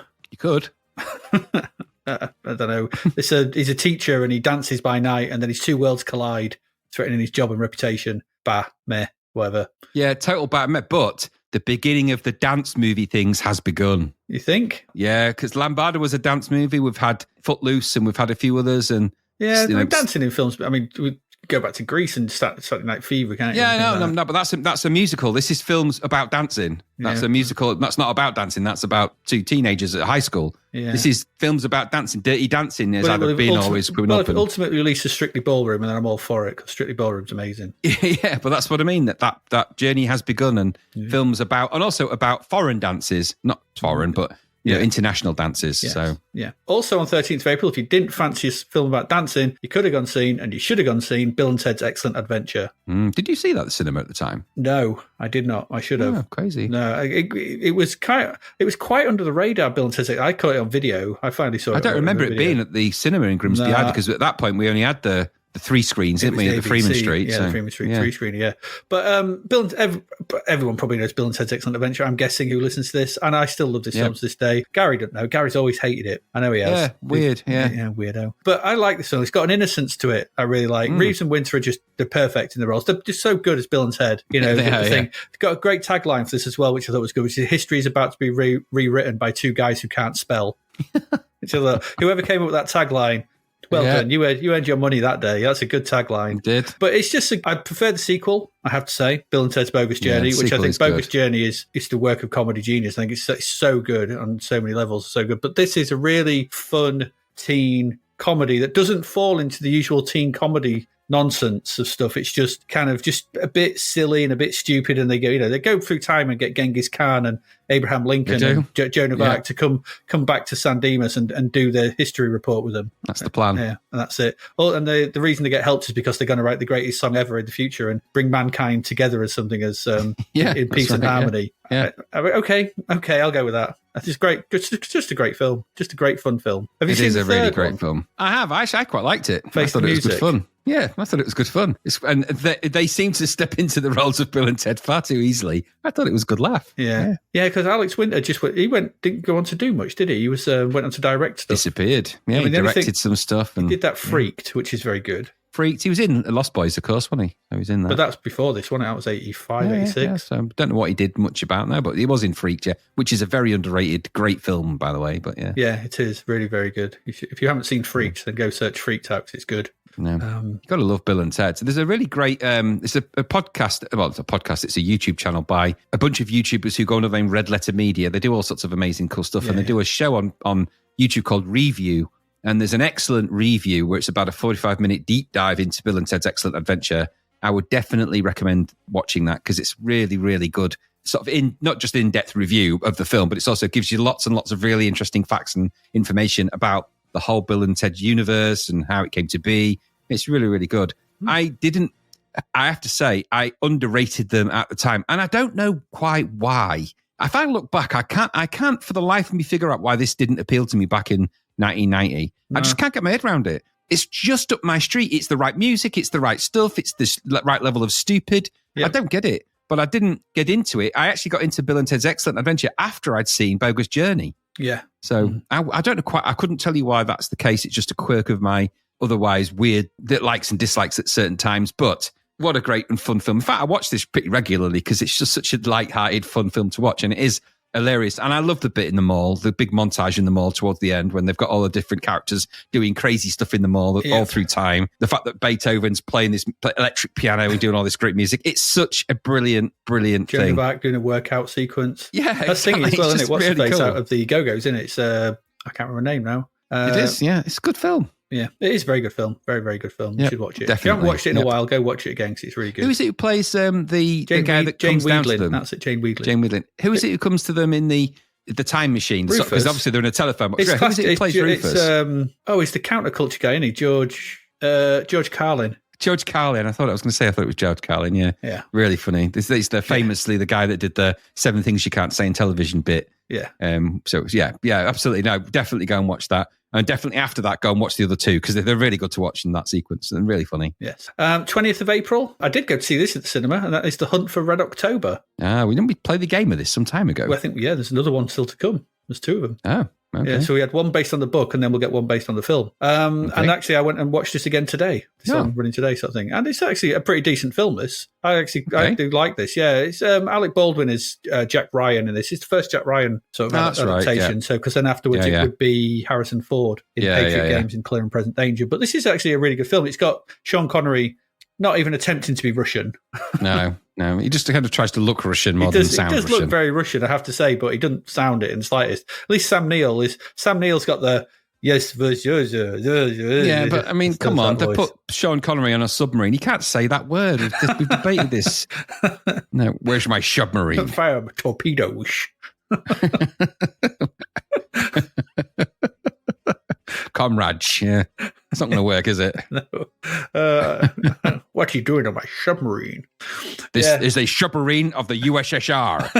The what? The what? The who? What? So, the you what? You got the right case. But it's a good film. I mean, it's and I still can't get over when we did this, and I looked into Tom Clancy, and I always thought he was something to do with the government. You know, some guy who worked for the military. No, he worked in a sort of insurance company, didn't he? Owned an insurance company. Got off his mum. As far as you know. Yeah, as far as I know, I guess. But yeah, could have been deep cover. It probably was. I mean, how can somebody know that much about the military and not be of the military? It's not possible. It's not possible. Just make it up. You just make it up. Well, if he's anything like the stealth characters in some of those games, then he's probably been hanging on the ceilings of people's bedrooms for weeks getting all that intel. Fisher, you wouldn't even know he was there. Fisher, what are you doing, man? All those Fisher Price toys, he invented them. They're all secret listening devices, all of them. All of them. Yeah, what was that? Major Morgan. See? Major clues Morgan, in the name. see? Major. Exactly. So the clues are there. 27th of April, you could have gone seen The Craze. The first version of The Craze. The first version, this is the one with the Kemps, isn't it? The Kemp brothers. Yeah, it is. This is the Kemps' Craze. I think I actually went with my brother. I think my brother wanted to go to cinema, so I went with him to see this. I think I did go. I remember it being okay. Billy Whitelaw, I think, who plays the mum, is very good in it, I seem to remember. Yes. But I think you've got it right here. Very UK gangster of its time. Very much so, yeah. I mean, the Craze were UK gangsters of their time. They were parodied by Monty Python, who had the Doug and Dinsdale Piranha, which was of its time. Then you've got the Craze. This is another of its time, where it's all set in the East End. And then you can't tell me that this is a coincidence that the bloody Phil and Grant Mitchell appeared in bloody EastEnders around this time as well. No chance. They're just the East End TV version of the Craze. Yeah. Without all of the uber violence and all the other stuff. And then there's that film in there, which is actually pretty good. I forget what it's Legend, is it? Which is really good. Something like that. But so I suppose it was all right. Finally, you could have gone seen Next of Kin. Truman, a Chicago cop, sets out to find the killer of his brother. Meanwhile, another of his brothers, Briar, a hillbilly, decides to find the killer himself. This was Patrick Swayze. Okay. He plays the cop. He's got Swayze, Liam Neeson, and Alec Baldwin in it. Together at last. Yeah. It sounds like a magic spell when you say it, and they go, Sweezy, Neeson, Baldwin. Ha ha ha. Yeah. Klaatu, Barata, Niktu. It's the same thing. It's the alternative version. Do you remember this at all? No. No, neither do I. I watched the No. trailer and went, this rings no bells. No. Not even the I cover. don't remember anything about it. No, I checked the cover out. I remembered more of the Craze cover because that was really popular in the video shop. The Craze, it was in and out like an open door. But the next of kin, I don't remember it. But it's had Swayze in it, and that would have swung it for a lot. So that would have rented it to a lot of the certain demographic that liked Patrick Swayze in anything. True. There you go. That was our film and TV for April 1990. We're going to go away, take a quick break. We still have 3 games, a crapvert, what's coming up next month, still to come. So please do stay with us.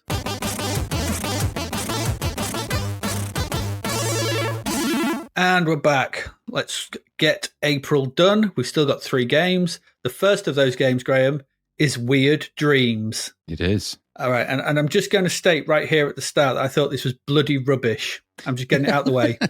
I'm just setting my stall out, so I don't want you to be listening to this going, oh, did he like it? No. I just want you to know where this review is going. I don't normally do this, but I just want you to know. Just know that. It's Weird Dreams. It comes from Rainbird.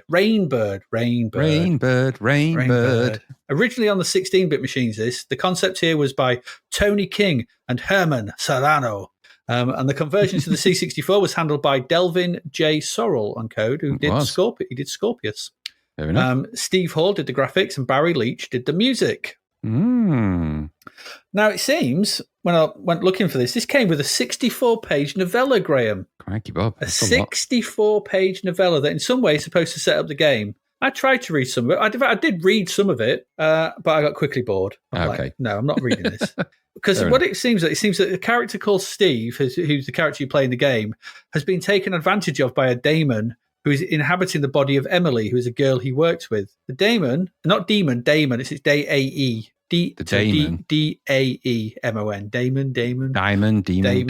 Whatever. It's presently serving out a lengthy sentence of several millennia for some despicable crime, and they serve that by body hopping from human to human, so they have to basically be trapped in the human body.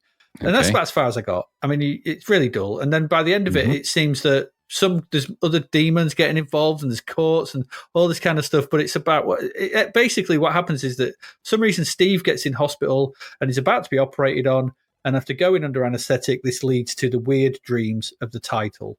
Okay. It has absolutely nothing to do with this game. Nothing. None of this tells you what you need to do, and the accompanying documentation that I could find, all it does, it just gave you the keys to play with, or the controls. Doesn't tell you anything else. It's just rubbish. According to Moby Games, though, to escape, you must find 3 orbs, which are trapped within a selection of esoteric minigames set within the darkest, Dali-influenced recesses of the mind. So, right, minigames. Okay, minigames. Right, got it. okay. There's minigames. So there's a lot of loading in this game, and I'm not sure why, once again. I don't know. There's a lot of loading, lots of loading for not many screens of stuff. So whilst the game loads, we get a C64 version of the Amiga loading screen of 2 weird creatures in the desert. But even on the Amiga version, it's all in monochrome. I don't get it. And it doesn't. It's one of those downports, sample things. It's just like, oh, that's not the Amiga version, is it? Doesn't look good. When the game finally does load, we get a rather boring title screen for something called Weird Dreams. It just says Weird Dreams and some credits. And so there's not much on it. And there's a rather bland tune from Mr. Leach. It's not very good. I didn't like it. Pressing fire starts the slowing. And we got to wait for the first of these mini games. Now, these games. So the first game sees us, what we're trapped in is a candy floss machine. Remember, these are weird dreams. The weird dreams, Graham, it's all dream logic, dreams. So here you must walk left and right and make some of the floating candy floss pieces stick to you. And when you have enough, which is entirely up to you, whatever, you must try and catch the stick. Because someone's obviously putting a stick in and whirling it about to make candy floss. And you latch onto that and you escape the machine, which is easier said than done. That's true. Because you've got to jump at exactly the right time and exactly the right place to look at it, which you have no idea how or why or what's going on. You're just walking around. They're just in this big metal drum while pink globs fly at you. And it's I don't know. Should you make it out, then you get to the second part where you are menaced by a giant wasp. Remember, dreams. I ran to the right. Dreams. I went to the left, through another screen and arrived in a hall of mirrors, which I walked across to get to a garden where I could pick up a stick to hit some flowers that were trying to attack me before catching a ball to throw it back at a girl, back and forth between me and a girl, this ball had teeth on them, and then finally it decided to eat her. Right. Dreams. Dreams. Following Live this, your dreams. I was back in the Hall of Mirrors and then onto a desert where I caught a flying fish, which I could use to hit a number of monsters with over some more flick screens before the ball helped me get back to the Hall of Mirrors. Next, I was walking across a Dreams. moving keyboard with a large jester and ballerina in the background on their different flick screens before facing off against a wasp in the Hall of Mirrors again and then navigating some building with more monsters where I clung to the ceiling to get past them. Completing these had led me to collect the 3 orbs, somehow, and thus finish the game, which is rubbish. Yes, it is. And I'm just off on a tangent, one of life's worst experiences is having someone you kind of work with, it's usually someone you work with, try to explain their dream to you. I hate it. I can't be doing with people, I had this really weird dream last night. I'm like, oh, don't tell me it. Oh, yeah, I was walking, they're telling me it. I hate it. I'm already bored. I don't want, dreams are boring. They're boring.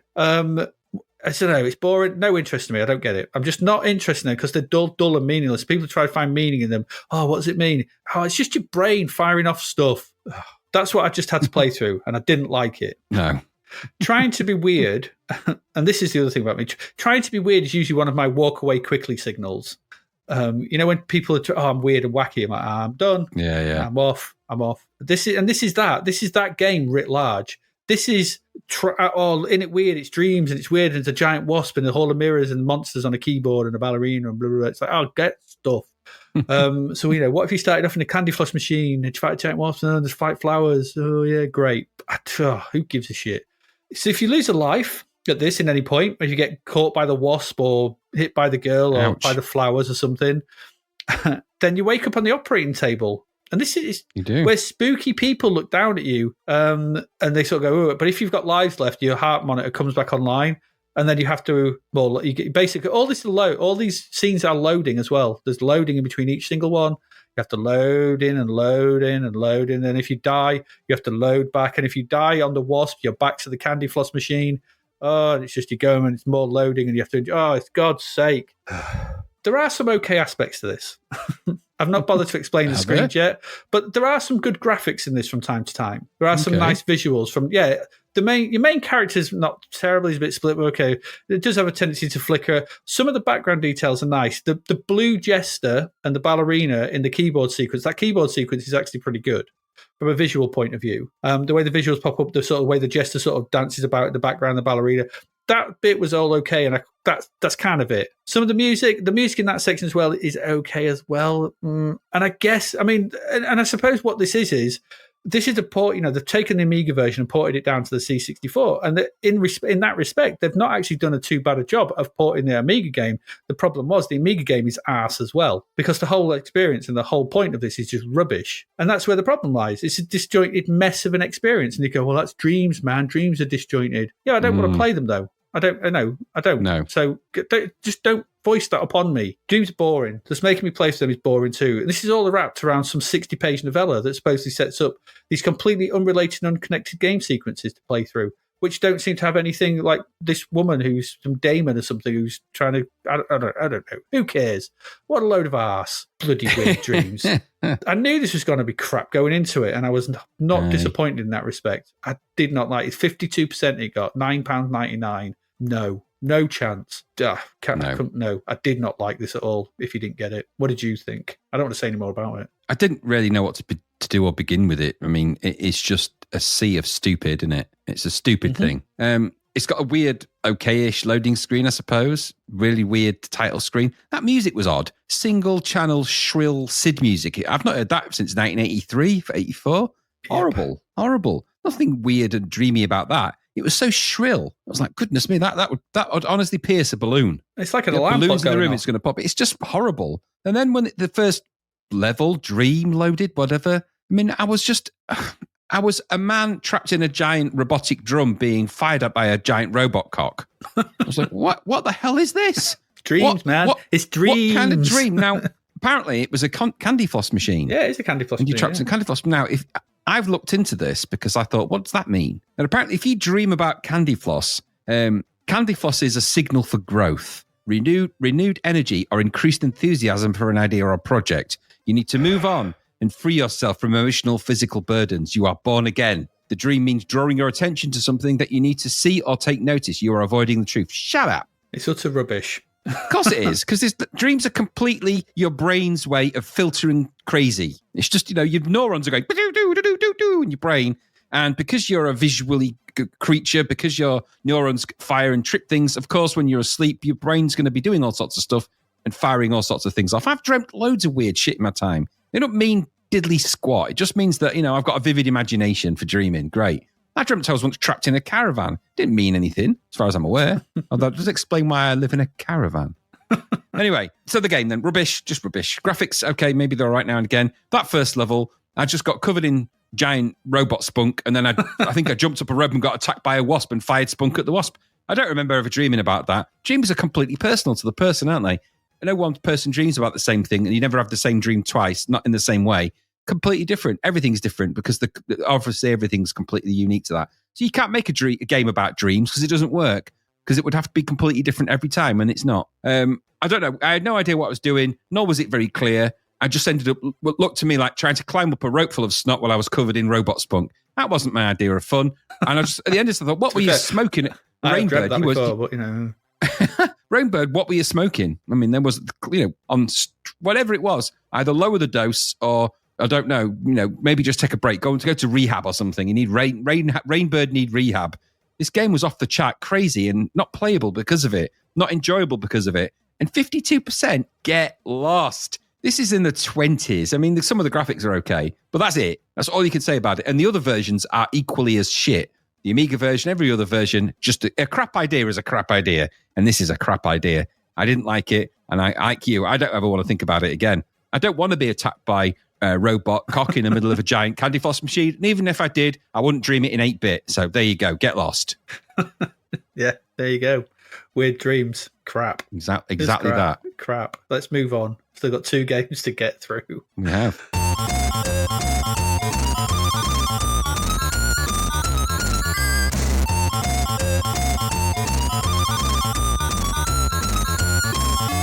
And Graham, it's over to you for the next one, and tell us all about Dr. Doom's Revenge.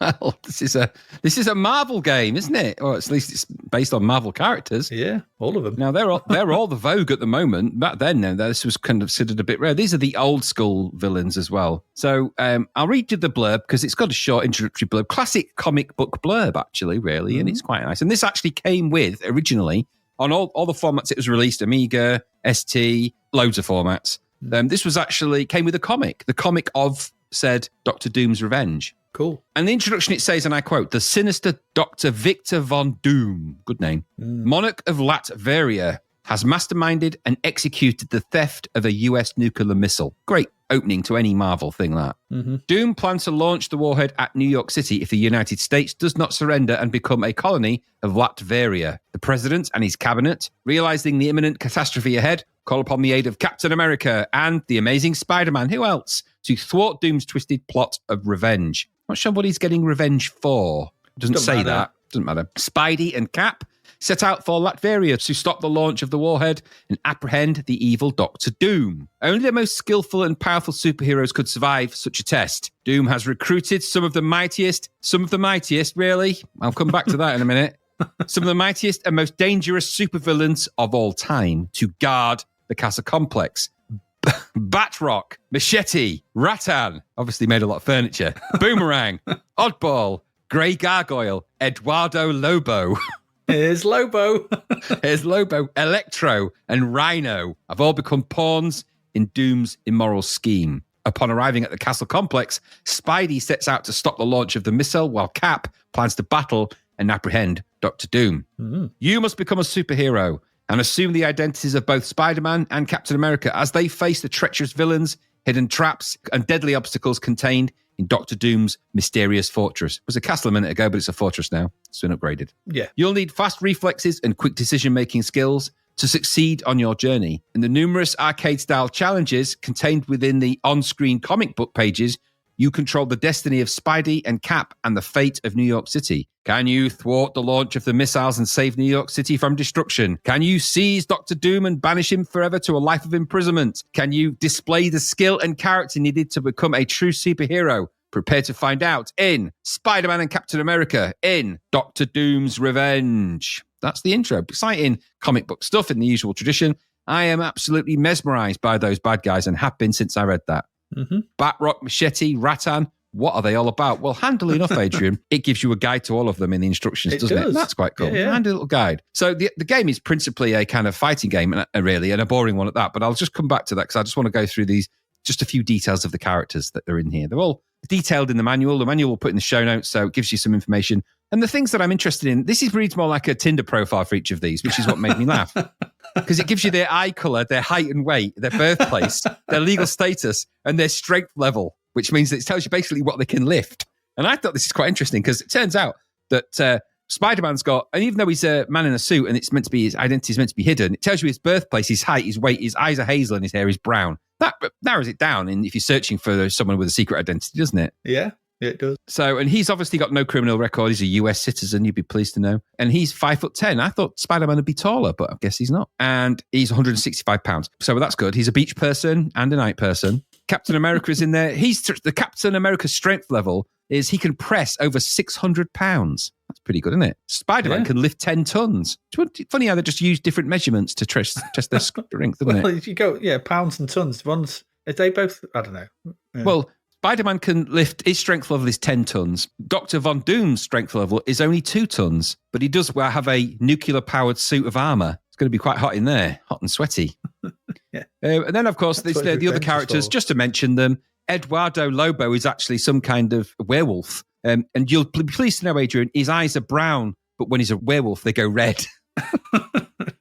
He can press 10 tons as well. That's how you can tell he's in wolf form. Not the fact that he looks like a werewolf all of a sudden, but his eyes. Oh my God, he's got red eyes. He's got a massive snout and teeth. He lists his occupation as professional criminal. I don't think he's going to get many clicks on that. People are going to swipe him at that, aren't they? Now, Grey Gargoyle, his real name is Paul Pierre Duval. Oh, so I think use that name. He's going to get clicks. I am Pierre Duval. He's a former chemist, now professional criminal. Don't put your occupation as professional criminal. No, just put your doctor. A chemist is a doctor. He's a pharmacy man. He's going to get loads of things. He can press 11 tons, but his weight changes massively. So when he's normal, he's 175 pounds. That's pretty heavy set guy. He's a big guy. When he's turned into the Grey Gargoyle, he's 750 pounds. That's a big old dude, isn't it? He's a whopper.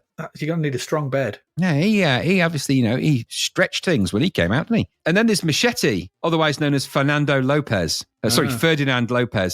He's a former revolutionary, now a mercenary, just in case you wanted to know, Adrian. Okay. And he's got his strength level is that of an athlete. What kind of athlete? Doesn't say. Could be a swimmer, couldn't it? We don't know. Could be a gymnast.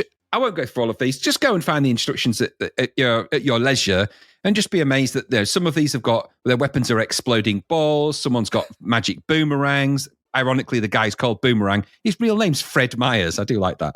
And Rattan, which is the guy that can make anything into furniture. And he's made millions, hasn't he, now? We've got Rattan furniture in our garden. Thank God for Rattan. His real name's Bud Cable, just in case you ever wondered. And his strength level is just that of a normal fit man.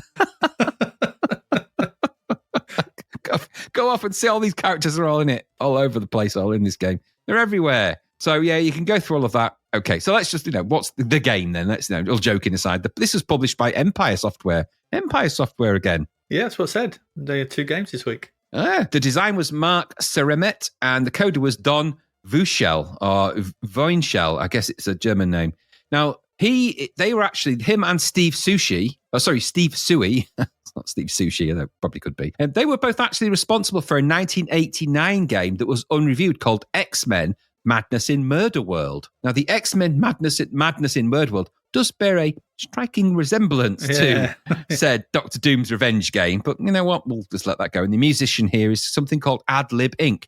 Now, the credits are all different for all the different variations. This is a deport from the Amiga version. And the Amiga version had its own problems. In fact, the very first comment in the commentary on Lemon Amiga for this game is from Johnny Pencils, and it states, straight to the bin. So that doesn't bode too well, does it? Really, for anyone's version. Not really. This This came on 3 discs as well on the C64. 3 discs, three big, bold discs. And I get, like I said, one of the reasons why this is a bit of a collector's item in the Marvel universe is because of that comic it came with. So the comic gives it some Marvel cachet. and comics. Some cachet. Yeah.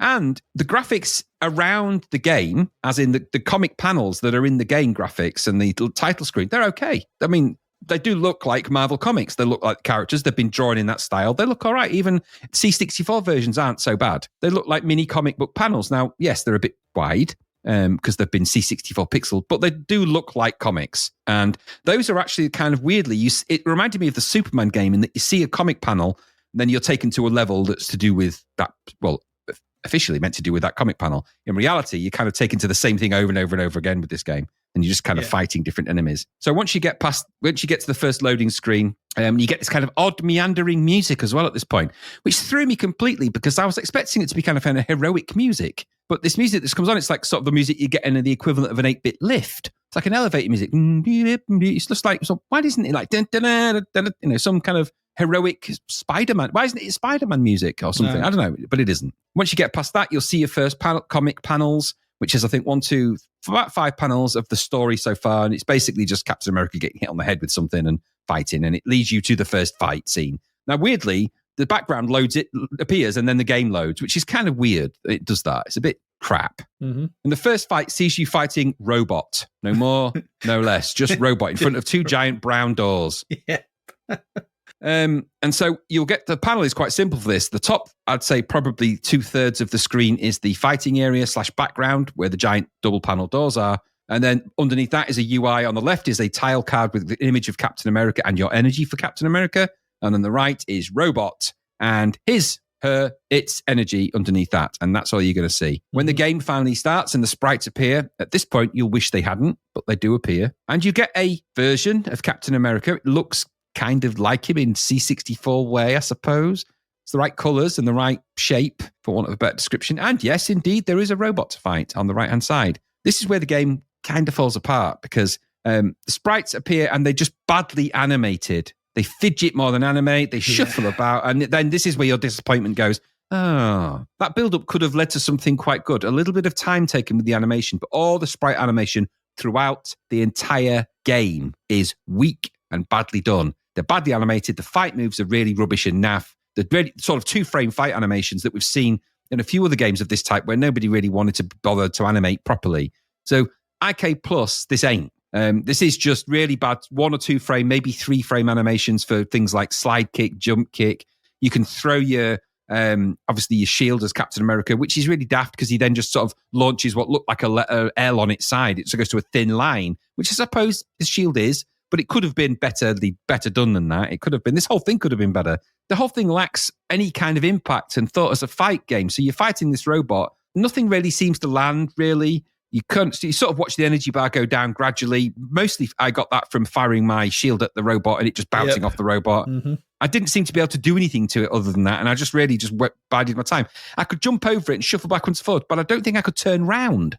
So you can. I think it's down, left, and fire, or it's something like that. I think there was probably a way of doing it. But my point is that the controls are in not a coherent space. No, they're not.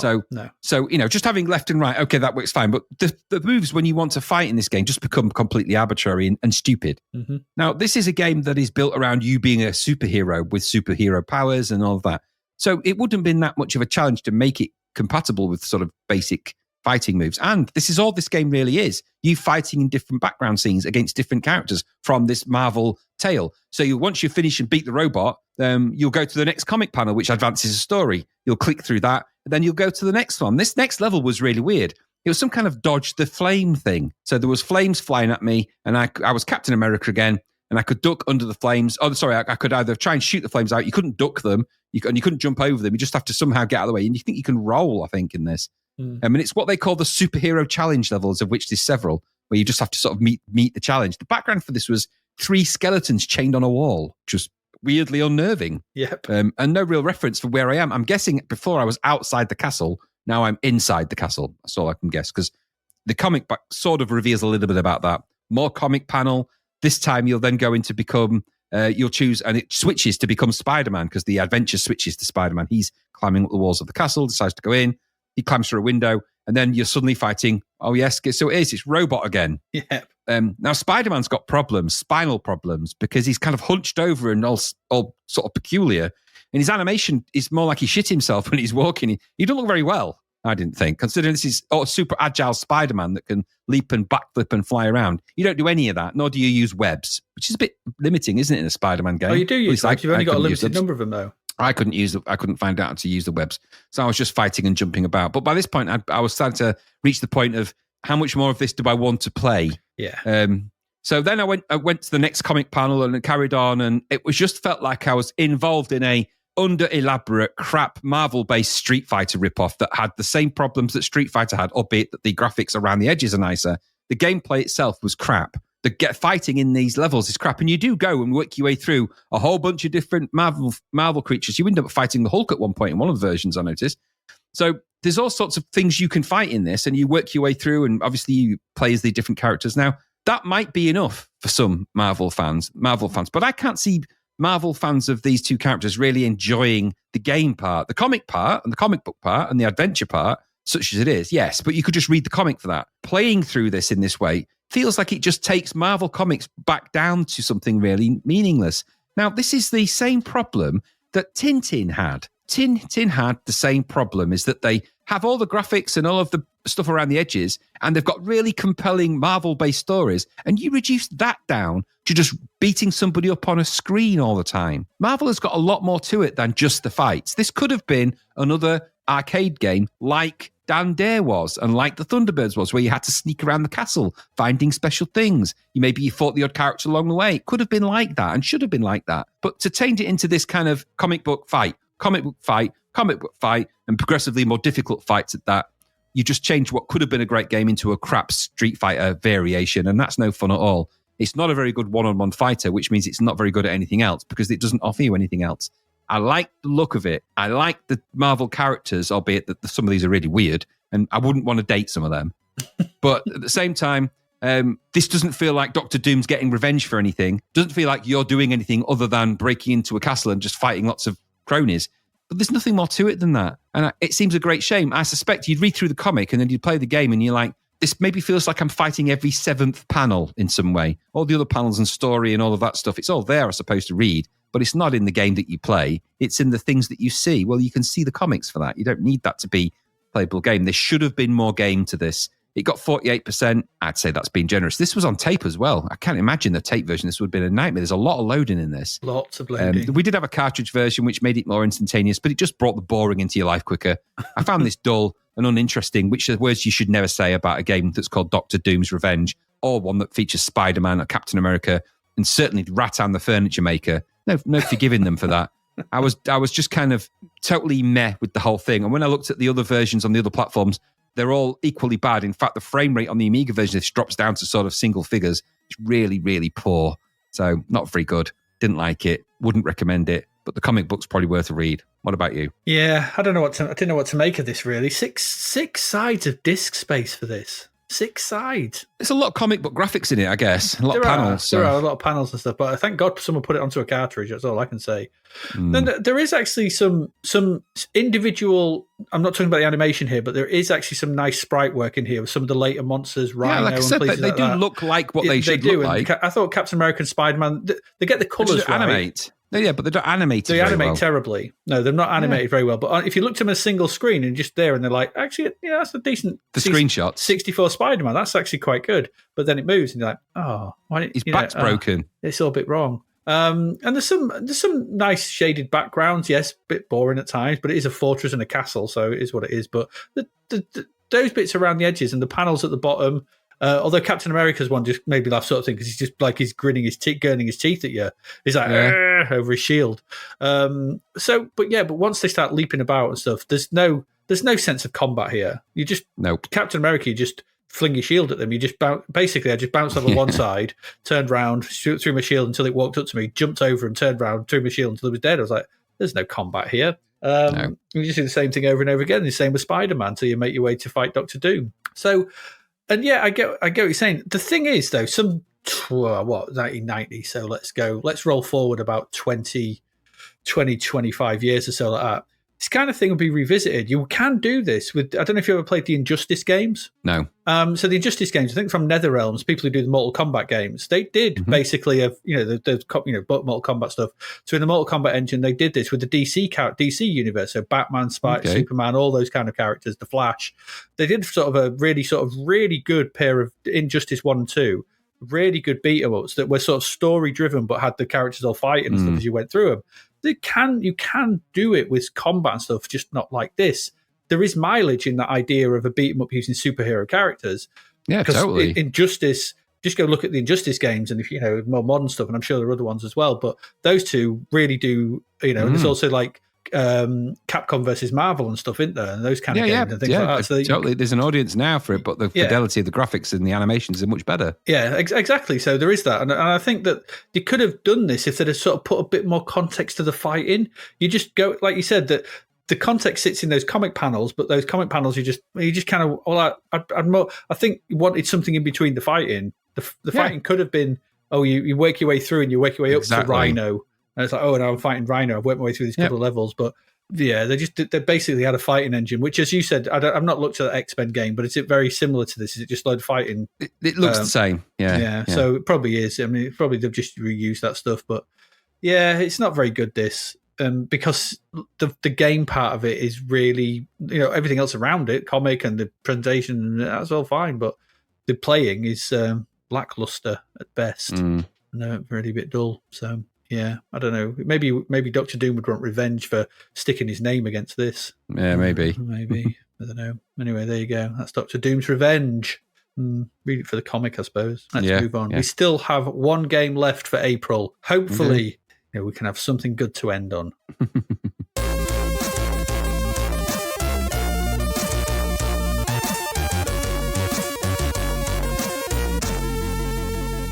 And that game, Graham, is After the War. After the War. £9.99. We saw a crap bit of this a while back. I don't know where to even start with this one, but I must start somewhere. It's $9.99. You can enter the horrific post-apocalyptic world of After the War. This, Graham, was published by Dynamic. You remember Dynamic? Unfortunately, yeah. Yeah, it's coded by Luis Mariano Garcia. He did Mega Nova, The Weapon, and Navy Moves. He did. It's got graphics and title screen by Snatcho. Hey. Good old Snatcho. And the music here is by Charles Deenan, which you can tell. And the box art is by Luis Royo. So the story for this nonsense goes like this. The year is 2019. Manhattan after a nuclear war. From the ashes rises a hero, Jonathan Rogers, better known as Jungle Rogers, masters of the asphalt jungle. See what they did there? Okay, I'd see. Very clever. His only chance of survival is by reaching the XV-238 launching platform located at the headquarters of Professor McGerin, a schizophrenic murderer, and then escaping to the outer colonies away from Earth. Okay. It won't be easy getting there. He has to cross the dangerous streets of Manhattan, plagued with hapless survivors who, in their desperate situation, have become thieves and cannibals. It's quite yeah. And afterwards, he will have to face the guardians of McGerin's scientific complex. There you go. As with a lot of Dynamics games, this is a two-part game, where the first part sees us making our way through the destroyed city over 3 levels, and the second part, which is a separate load, seeing us make our way through the complex again over 3 levels. The loading screen for this isn't good. No, it's not. let's just say that it's got a rough version of the crap vert we looked at some time back. I'm looking at it right now, and if you blues and greys and yellows and reds, and the guy's looks like he's still having a crap. He's just crouching down for his crap, and for some reason over in the right hand side there's Ed 209. Don't understand it. I just don't understand it. The title screen's okay, I guess. That's quite okay, with the logo across the top emblazoned with the colours of the American flag. And there's an okay piece of Maniacs of Noise music on it. That's probably far too good for this game, even though it's just mostly okay. Weirdly, on the Lemon page, the music is different to what's on the piece of music that's on Lemon is not the one that's on the actual title screen for this. Yeah, the one on the title screen's from the game Navy Moves. Oh, is for some reason on the version we played, yeah, it is. Okay, so is the I listen to them both, whatever, but they're okay. From here, we can play with a joystick, keyboard, or we can redefine the keys. Pressing fire starts the game, and the horror of the apocalypse is upon us. So the first part of the game is essentially a very bad version of Kung Fu Master. And by very bad, I mean fucking awful. This game takes place in less than half the screen at the top. So there's only less than half the screen to play in. And the UI takes up all the bottom of the screen. It's loads of it's massively overdone UI, showing us our score, the time remaining, our remaining power, and the number of lives we have left. I mean, that's only 4 things, but it takes up over half the screen. Ridiculous. So our hero at the top, in all his blocky, grey-coated splendour, walks past... The backdrops are okay. They're okay if you squint a bit. But he walks past these backdrops as bulky enemies waddle on from the right towards him. Controls are simple enough, left and right to walk forwards or backwards. But our hero only looks to the right. He just walks backwards if you move left. You can't turn round for some reason. He just cannot turn round. And also as well, his walking animation is dreadful. It's just dreadful. His top half of his body doesn't move, and his bottom half just sort of shuffles along like something. It's got that. If you press up to do a kick, down to duck, fire to punch, and left and fire to do a back elbow. Because remember, you can't turn round. So 2 or 3 hits on the approaching enemies will see enemies taken down, and there's a sampled sound. I don't know what it is. Ooh, ooh, ooh. It's just dreadful. And you trundle slowly along the street, killing more and more and more of them, just killing more and more. And it's just, oh, oh. Every now and then, a mine will be thrown from a window or something onto the street, and you need to avoid these because if you're anywhere near them, it's instant death, no matter how much power you have left. Death at any point sends you back to the beginning of that section, right all the way back to the beginning to do it all again. Aren't you lucky? Aren't you lucky to have to do it all again? At the end of the level, across the first 3 levels in the Manhattan sections, sees you facing off against a giant man in green fatigues, with grey skin, stupid hair, and he does this stupid jump attack at you, and he's made up of multiple sprites that don't really stick together very well, and it's just crap. It's just dreadful. I mean, this is just woeful. Should you get to the next level, so you get past this the first section of Manhattan, you get to the second one, then faster enemies will come from behind, who are almost impossible to take out with your back elbow, because you're trying to sort of deal with the enemies coming from the front view. And they will sort of grab onto you and stab you a bit till you sort of shake them off. But you can only take like 6 hits because of your power. You can only take 6 hits, so then you're quickly dead, and then you're back to the beginning. It's just ridiculous. If you get through these 3 levels and you progress to the base, and here you have the same kind of screen layout with the game up top and the massive UI at the bottom. It's got some different information though, because in this section you now have a massive machine gun. So it's got your ammo at the bottom, and that just kind of runs out and then refills, whatever. But you are assailed in this point by robots of all kinds who will destroy you in no time. They come from all times. They come from the ceiling. They're just shooting at you. You'll be dead in moments. Don't worry about it. The end of level bosses are guys in mechs, and should you make it all the way through the 3 parts here, then you get to them. Then you get the message. Do you know what the message is at the end, Graham? Do you know what that message is at the end? No, I don't know. It is to be continued. Oh, God, no. I don't want any more of that. So it's to be continued. This is absolutely the final nail in this coffin of shit. Like, you've fought through all this thing, and it's just like, to be continued. Really? Really? You don't even get a proper ending? You just get to be continued. Oh, you can get lost. How do you get Kung Fu Master so wrong? Good question. I don't understand it. We had the C64 version ages ago, and it was pretty good. We did. Bit blocky, but it was fast and responsive and snappy, and it was all right. So how do these people, we saw this a while back, how do people keep getting the idea of Kung Fu Master so wrong? There was that section in Beverly Hills Cop, Kung Fu Master wrong. It's just walking along and kicking stuff, or punching stuff. How do you get it so wrong? There was the bit in the Moonwalker. How do you get it so wrong? How do you constantly keep getting this shit so wrong? They're legitimate questions. They are.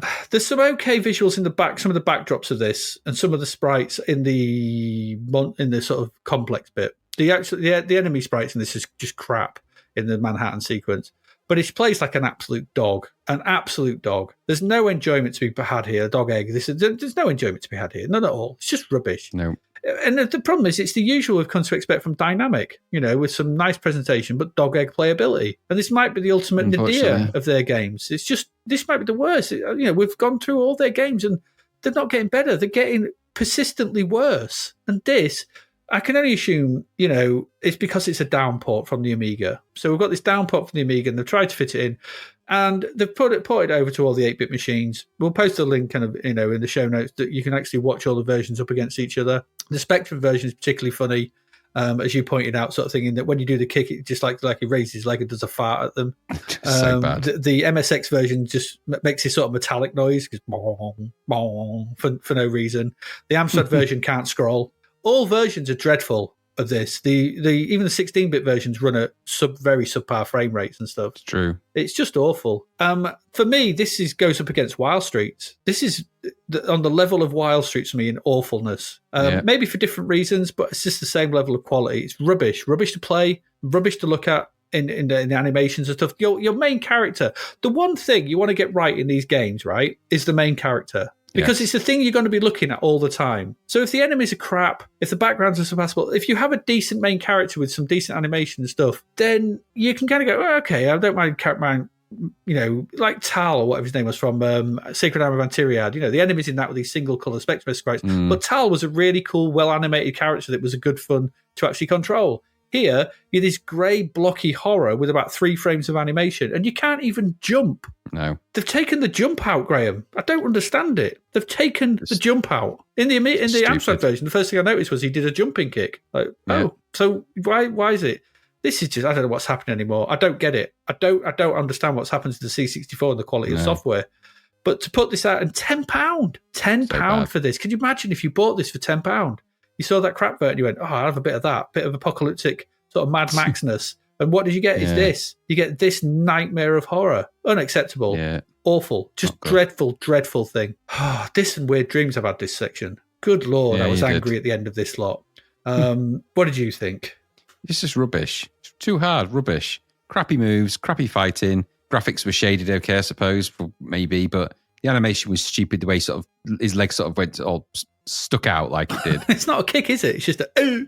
No, and I thought, what is it? I mean, obviously, the dynamic just make games that are insanely difficult. Yeah. I found that I could kick enemies a certain distance away, but if they got in close, I couldn't punch them or kick them, and they just killed me within. My energy went down almost instantly. Yeah, because they do 2 punches, which you can't avoid. Yeah. The moves are crap. You can't move out the way, and everything is, again, silly and bad controls. Later in the game, you get followed by really naff things as well. They come sort of behind you, and that ain't good. Nope. It's not good, any of it. I couldn't turn around, or at least I couldn't find a way of doing that very well. Later on, it looks like you can in the sections where you get giant weapons and stuff. You're never going to get that far without cheats. No. And you walk really slowly and compared to the background speed, so it looks really stupid. It's never good. It's just always awful. So you'd never want to play this to any conclusion. £10 for this? Are you having a laugh? It's just so shit. 10% tops. No way is this even 43%. This isn't nearly half good. This is utterly shit. And so, no, I hated every moment of this. This is such a shame because as much as Navy Moves was insanely difficult, it actually played and looked and was okay in the way it had gone. It just made some classic dynamic mistakes of the game being insanely difficult, and they're using that to mask very limiting gameplay. But at least you could go into the depths of things and fight different creatures, and you had a little bit more to the Navy Moves game. This one is just walking and kicking and punching, Kung Fu Master style, but without any of that information in there to make it interesting. I hated this. I looked at the Amiga version, also crap. Every version was crap. That Spectrum one, he only made me laugh because he farted at him. It's just rubbish. This is a rubbish thing to have put out on any format. And so I don't know anyone. How could you be even happy now? Some people really like this. I noticed there is some Marmite reviews in some of the comments here and there. Some people really dig it. And I don't know what they're seeing that I'm not, but I thought this was utterly rubbish. I didn't enjoy playing it. I couldn't get very far anyway. I maybe got 2 screens in before I was dead, because it's just insanely impossible to beat those. You can kick a couple of them, but once one of them gets past your defense, your energy is halved. Then that happens again, you're dead and back to the beginning you go. And no one wants to do that. And who would? So I didn't enjoy this at all. After the war, no thanks. After the bore, get lost, rubbish. Didn't like it. No.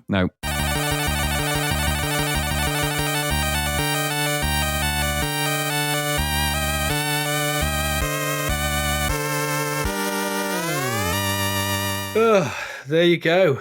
That's it. That's April. What a month. Here it is. What a month of cack. What a cracker. Yeah. At least that after the war loading screen did make me laugh when it loaded up. That was the only thing that made me laugh out loud. That weird crunched up guy with the grey skin stood next to Ed 209 with his giant machine gun and all that. Just rubbish. No, really naff. It is dreadful. So, well, let's just go through. What did we look at? Pipe Mania, which was all right, but just it is a good idea, Expensive. a good concept. It's expensive and it needed a bit more feedback and a bit more razzmatazz around the edges. Yep. World Soccer, which was a really dull and boring experience. Weird Dreams, which was crap. Doctor Doom's Revenge, animationally challenged. No. Yeah, just not very good. Yeah, and After the War, which was crap. Well, there we go. That's it. That's April. 10 games with maybe 1.5 that were all right. Yeah, that's not good. It's not good, is it? That's really not good. No. But let's move on. Let's get in. There were a load of budget games that were released this month, by the way. There was Ikari Warriors that was reviewed, $2.99. Okay. That's decent enough. IK Plus for $2.99. That just beats all of the beat 'em up games that we've just looked at. That's what I mean. Yeah, in the same issue as that Doctor Doom and After the War and all that stuff. You IK Plus £3. It's like, okay, let's just. I don't even think Platoon for £3. Ridiculous. That's not bad. Also, Samurai Trilogy for £3, which is good if you like options. Yeah, it's the option simulator broken up by crap fighting. It is. And Marauder. Remember Marauder? Oh yeah, vaguely remember. Is there not a shoot 'em up? I think was it? I can't remember. I think it was. But the thing is, I mean, for the £10 of After the War, you could have got yourself IK Plus Ikari Warriors and Platoon. Yeah. Well, I know what I'm doing. Yeah, absolutely. I mean, 3 good games rather than...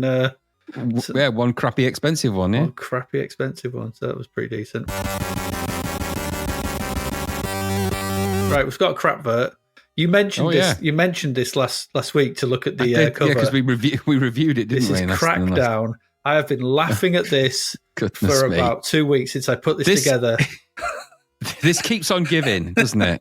It's essentially it's George Roper's dad body. It totally is George Roper from Enter the Dragon, John Saxon, isn't it? It totally is. There's so much good stuff on this crap vert. So this is Crackdown. It says in the fright free there's just one rule: Crackdown.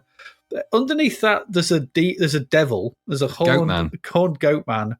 Beneath him there's our 2 heroes from the game who are it's John Saxon's face on, dad body. He's been dad bodied to the max. It has, yeah. But both sort of wielding. The one on the left is screaming iconically, and the one on the right is straining to hold in a fart. They're holding massive machine guns, M16, and in the bottom right there's a monkey. That monkey has been puzzling me. I think it's the monkey from Gothic. Do you remember the Gothic advert? Yeah, but there was that monkey looking confused in the background. He's just made his way to another advert.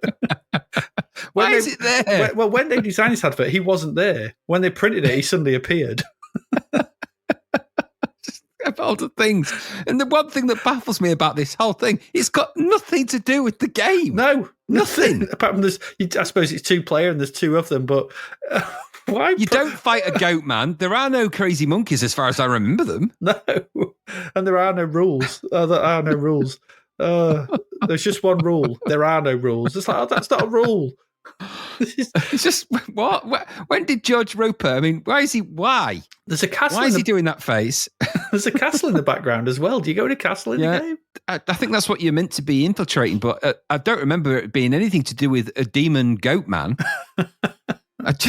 Honestly, maybe I misread the instructions, but I'm pretty sure that wasn't it. It looks like there's the legs and body of a stormtrooper on the bottom left as well. That's been just put a screen over him, just hidden him out of the way. Yeah, for copyright infringement purposes. Monkey, that stupid monkey, it's been bothering me because I'm just trying. Why are you there? I saw this and was laughing for ages. I was just laughing, and every time I've gone back to the agenda to look at this, it's made me laugh all over again. No. His facial expression on the left. I mean, if you think about it, right. Just look at the lighting of this. So there's been a massive explosion, probably generated by Goatman there. Yeah. Now the monkey is clearly in front of that explosion because it's backlit his monkey skin, his monkey fur. His monkey fur, yeah. So that means that monkey is in proximity, is in the distance between the 2 guys at the front and the giant Goatman. So in terms of perspective, either that monkey is in the distance at the wrong angle, or that Goatman is ridiculous. But why is it there? Is it theirs? Do they? Is it just following them? It's not armed. Is it just like, hey, you forgot about your monkey? Who takes a monkey to that kind of street fight? Why would it be there? Is there a gang of monkeys that you fight? I don't know. Why is he firing his machine gun and the rocket launcher thing at the same time in random direction where he's not looking? don't know. Why is he so angry on the left? He is really, really angry. Why He's has he got such forehead wrinkle. And they're basically it's like 45-year-old men, and not that 45-year-old men can't be sort of heroes in films and go around with stuff sort of thing, but exactly they've been like I said. I mean, the artwork's quite nice. They can't knock the artwork, but the concept and the everything together is on another level. I imagine there's a phone conversation taking place between the artist and somebody who had something to do with the game. Now, he probably presented this to them and they were like, how did you get a monkey and two muscular 45-year-old ex-military men fighting a giant goat man in front of a castle from a game about Crackdown, about infiltrating a giant base to do? How did you get that from that? And it's like, well, you know what? There are no rules to this. It's totally crazy. It's one of the best crap works we've had in ages because it keeps on giving. Yeah. It keeps on giving. The more you look at that, the more you'll see that monkey and you think, somebody drew that monkey in there. Why did he put it there? Why? Why is it a stormtrooper on the left? Why aren't there more stormtroopers? Why is the monkey there at all? That monkey bothers me, Adrian. It bothers me. Been keeping you awake at night. Well, I get the giant goat man. And that is a goat man. That's not a man in a goat suit or a goat mask. That's a goat man. Yeah, it's a man goat. It's like a devil, isn't it? It's like a demon type thing. It's a man goat. It's a moat. It's a gam.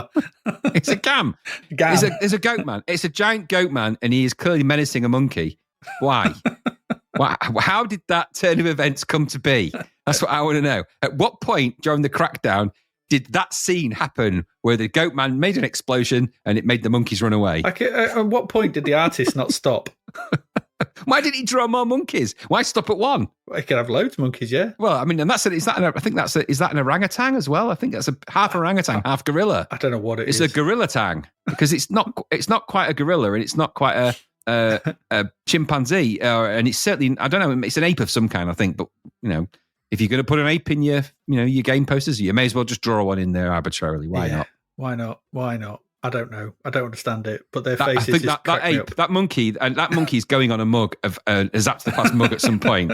The monkey mug. We're having a monkey mug. I've decided. You two can have. I think you need their. I want a mug with their faces. Because the ropers. Because him on the right looks like Woody Harrelson. Yeah, there's a hint of Woody Harrelson in there, and I can't think who. But ultimately, it's George Roper in it. It's John Saxon. It's John Saxon and Woody Harrelson. Woody Harrelson. Yeah. Just wow! What an advert. And he is holding back a fart or something. He's like, and the other guy's like, oh, and Goat Man is, and monkey's like, hey, don't you fart in my direction. That monkey is probably aggro. It's doing me head in. I can't look at it anymore. No, there you go. That's a great crap. It is. We'll go look at. We'll put it on the website, obviously, or just go on the website. Just go look at the crackdown. It's the cover. You go look at it anywhere, but it is very funny. Top points for any patron that could come up with a good rationale for why that monkey is in. In fact, for anybody, if you can give me a good reason for why that monkey is in that poster, I'll think of some prize you get. Okay, there you go. Oh dear. What was the charts? What was lighting up the charts? This is from CMVG for April 1990. Countdown from number 10. In at number 10 is Peter Beardsley's Football. Oh dear, not that. That was crap, wasn't it? Yeah. In at up to number 9 from 16 is MiG-29 from Codemasters. Oh dear. Okay. No, that one. Up to number 8 is Ghouls and Ghosts. Okay, fair enough. In at number 7 is Gazza's Soccer. Oh no. Another one from Empire.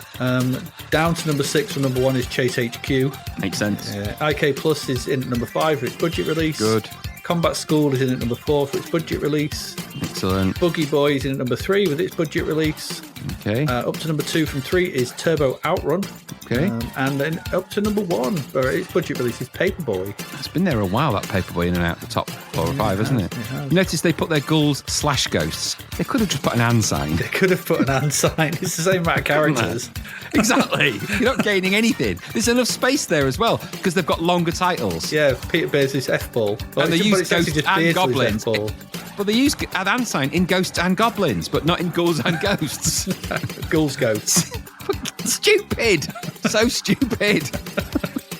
Counting down from 11, we've got Ghostbusters 2 at 11. RoboCop at 12. Ooh. Batman at 13. E. Ghosts and Goblins at 14. Okay. Double Dragon 2 at 15.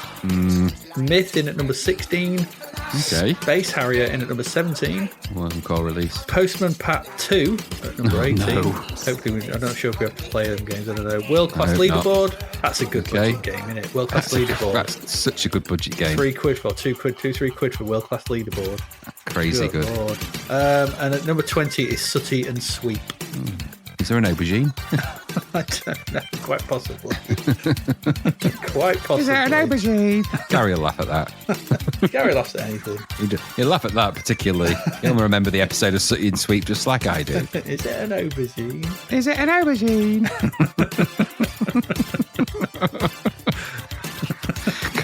Sorry, I'm sorry, Sweet. What was that? It's honestly, people are going to think we're crazy with all these things that we talk about, but I'm not even going to go into it. I think we've even spoken about it before, but there's an episode of Sooty and Sweep where Sweet keeps saying that. He gets stuck in saying, is it an aubergine? It made me and Gary laugh for ages, and we watched it again recently, and it still makes me laugh, so there you go. Yeah.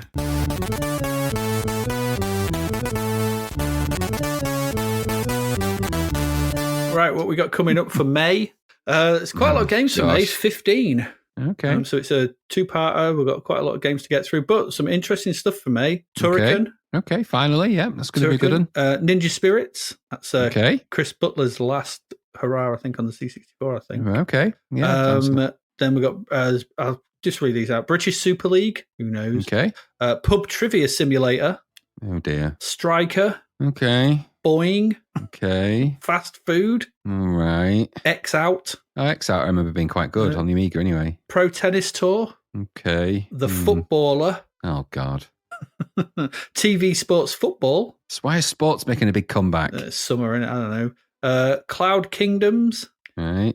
Hammer Fist. Okay. That was interesting. Fiendish Freddy's Big Top of Fun. Oh, no. And Castle Master. Okay. So it's more, that's more freescape, isn't it? Yeah. Yes, it is. That'll be great. Slow and slow. Set your C64 emulator for warp speed. Yeah, to get any kind of enjoyment. So that's what we've got coming up over the next couple of weeks. Okay. But also, next week is it next week? Yeah, next week is episode 150. It is. Yes, it is. Episode 150. That's incredible. I can't believe we got to 150. 150 episodes is mad, isn't it? That's a lot. It is a lot. It's a lot of games we've looked at. That's well over 300 hours of listening material right there. It is. Yeah. And all well that over. stuff. So, yeah. So, I don't know if we're doing anything special. We might do. I don't know. We'll see. Well, I think we probably will. We'll put a call out to action and things when we think about what that's going to look like. Yeah, we'll see. So, but episode 150, that's next week. There we go. I'm a bit angered by half these games this month, though. Yeah, hopefully May. It does sound like there's some better stuff. Like Turrican's supposed to be good in it. Ninja Spirits could be okay. TV Sports Football gets good reviews. Some decent reviews. Hammer Fist gets good reviews. There could be some interesting stuff. We'll see. You got anything you want to add about April, Graham? I just want to leave it behind. No. I think just leave it behind. It's just another February, isn't it? In terms of the C64 game dog eggs that have been spattered across the grass. So luckily we haven't trod in too many of them this time. We've just managed to pick them up and put them in the bin, scoop them up. Hopefully we've got a fresh garden and some new things. And there looks like there's some good hitters coming our way. Yeah. Turrican, I remember being particularly good on the 64, so it'd be worth taking time to go back to that. Although I do get them mixed up with the Amiga version of Turrican 2, which was mind-blowing. I've got to remember it's not that. No, it's not that. It is Turrican on the C64. Who knows? But it did get a gold medal. So. It is amazing. I remember playing it some time ago and thinking, this is, for a C64 game, it's really pushing the tech envelope. So cool. I don't think I've ever played it, so I'm quite looking forward to it. It is good. Looking forward to it. Okay, right. Well, on that note, I think we'll call it a week. And as ever, I have been Adrian Mills. And I have been Graham Raddings. And you have been listening to two dad-bodied, roided men in their 40s being chased by a gorilla for some reason. And we will see you again next week. Goodbye. Thank you for listening to the Zapped the Past podcast. We hope you enjoyed our deep dive into the world of Commodore 64 games, as well as the music, films and TV from around the 1980s, driven, of course, by the issue of Zapped 64 magazine published at that time. We will return with a whole new batch of games and stuff to talk about next week. Until then, if you want to listen to or download previous episodes of Zapped to the Past, and why wouldn't you, they can all be found on our website at zappedtothepast.com, as well as being available on Podbean, Apple Podcasts, Google Podcasts, Spotify, Deezer, Audible, Player FM, and well, pretty much anywhere where we can upload them. By the way, we do always love to hear from our amazing listeners, so if you'd like to contact us about anything in the podcast or beyond, you can do so by emailing us at zappedtothepast@gmail.com. We're also active on Twitter under @ZapTother, as well as Facebook, Instagram, and most social media platforms. Just search for Zapped to the Past and you'll find us. Oh, and if you like the podcast and what we're doing, please do like, share, review, rate us. It really helps. Something, apparently. The Zapped to the Past podcast is written and produced by Adrian Mills and Graham Raddings, and recorded at Flaky Bits 2.0 Studio. All opinions expressed are those of the writers, and while we indeed love Zapped 64 magazine, the Zapped to the Past podcast is not affiliated with it in any way. Stay safe, see you next time, and remember, we play these games so you don't have to.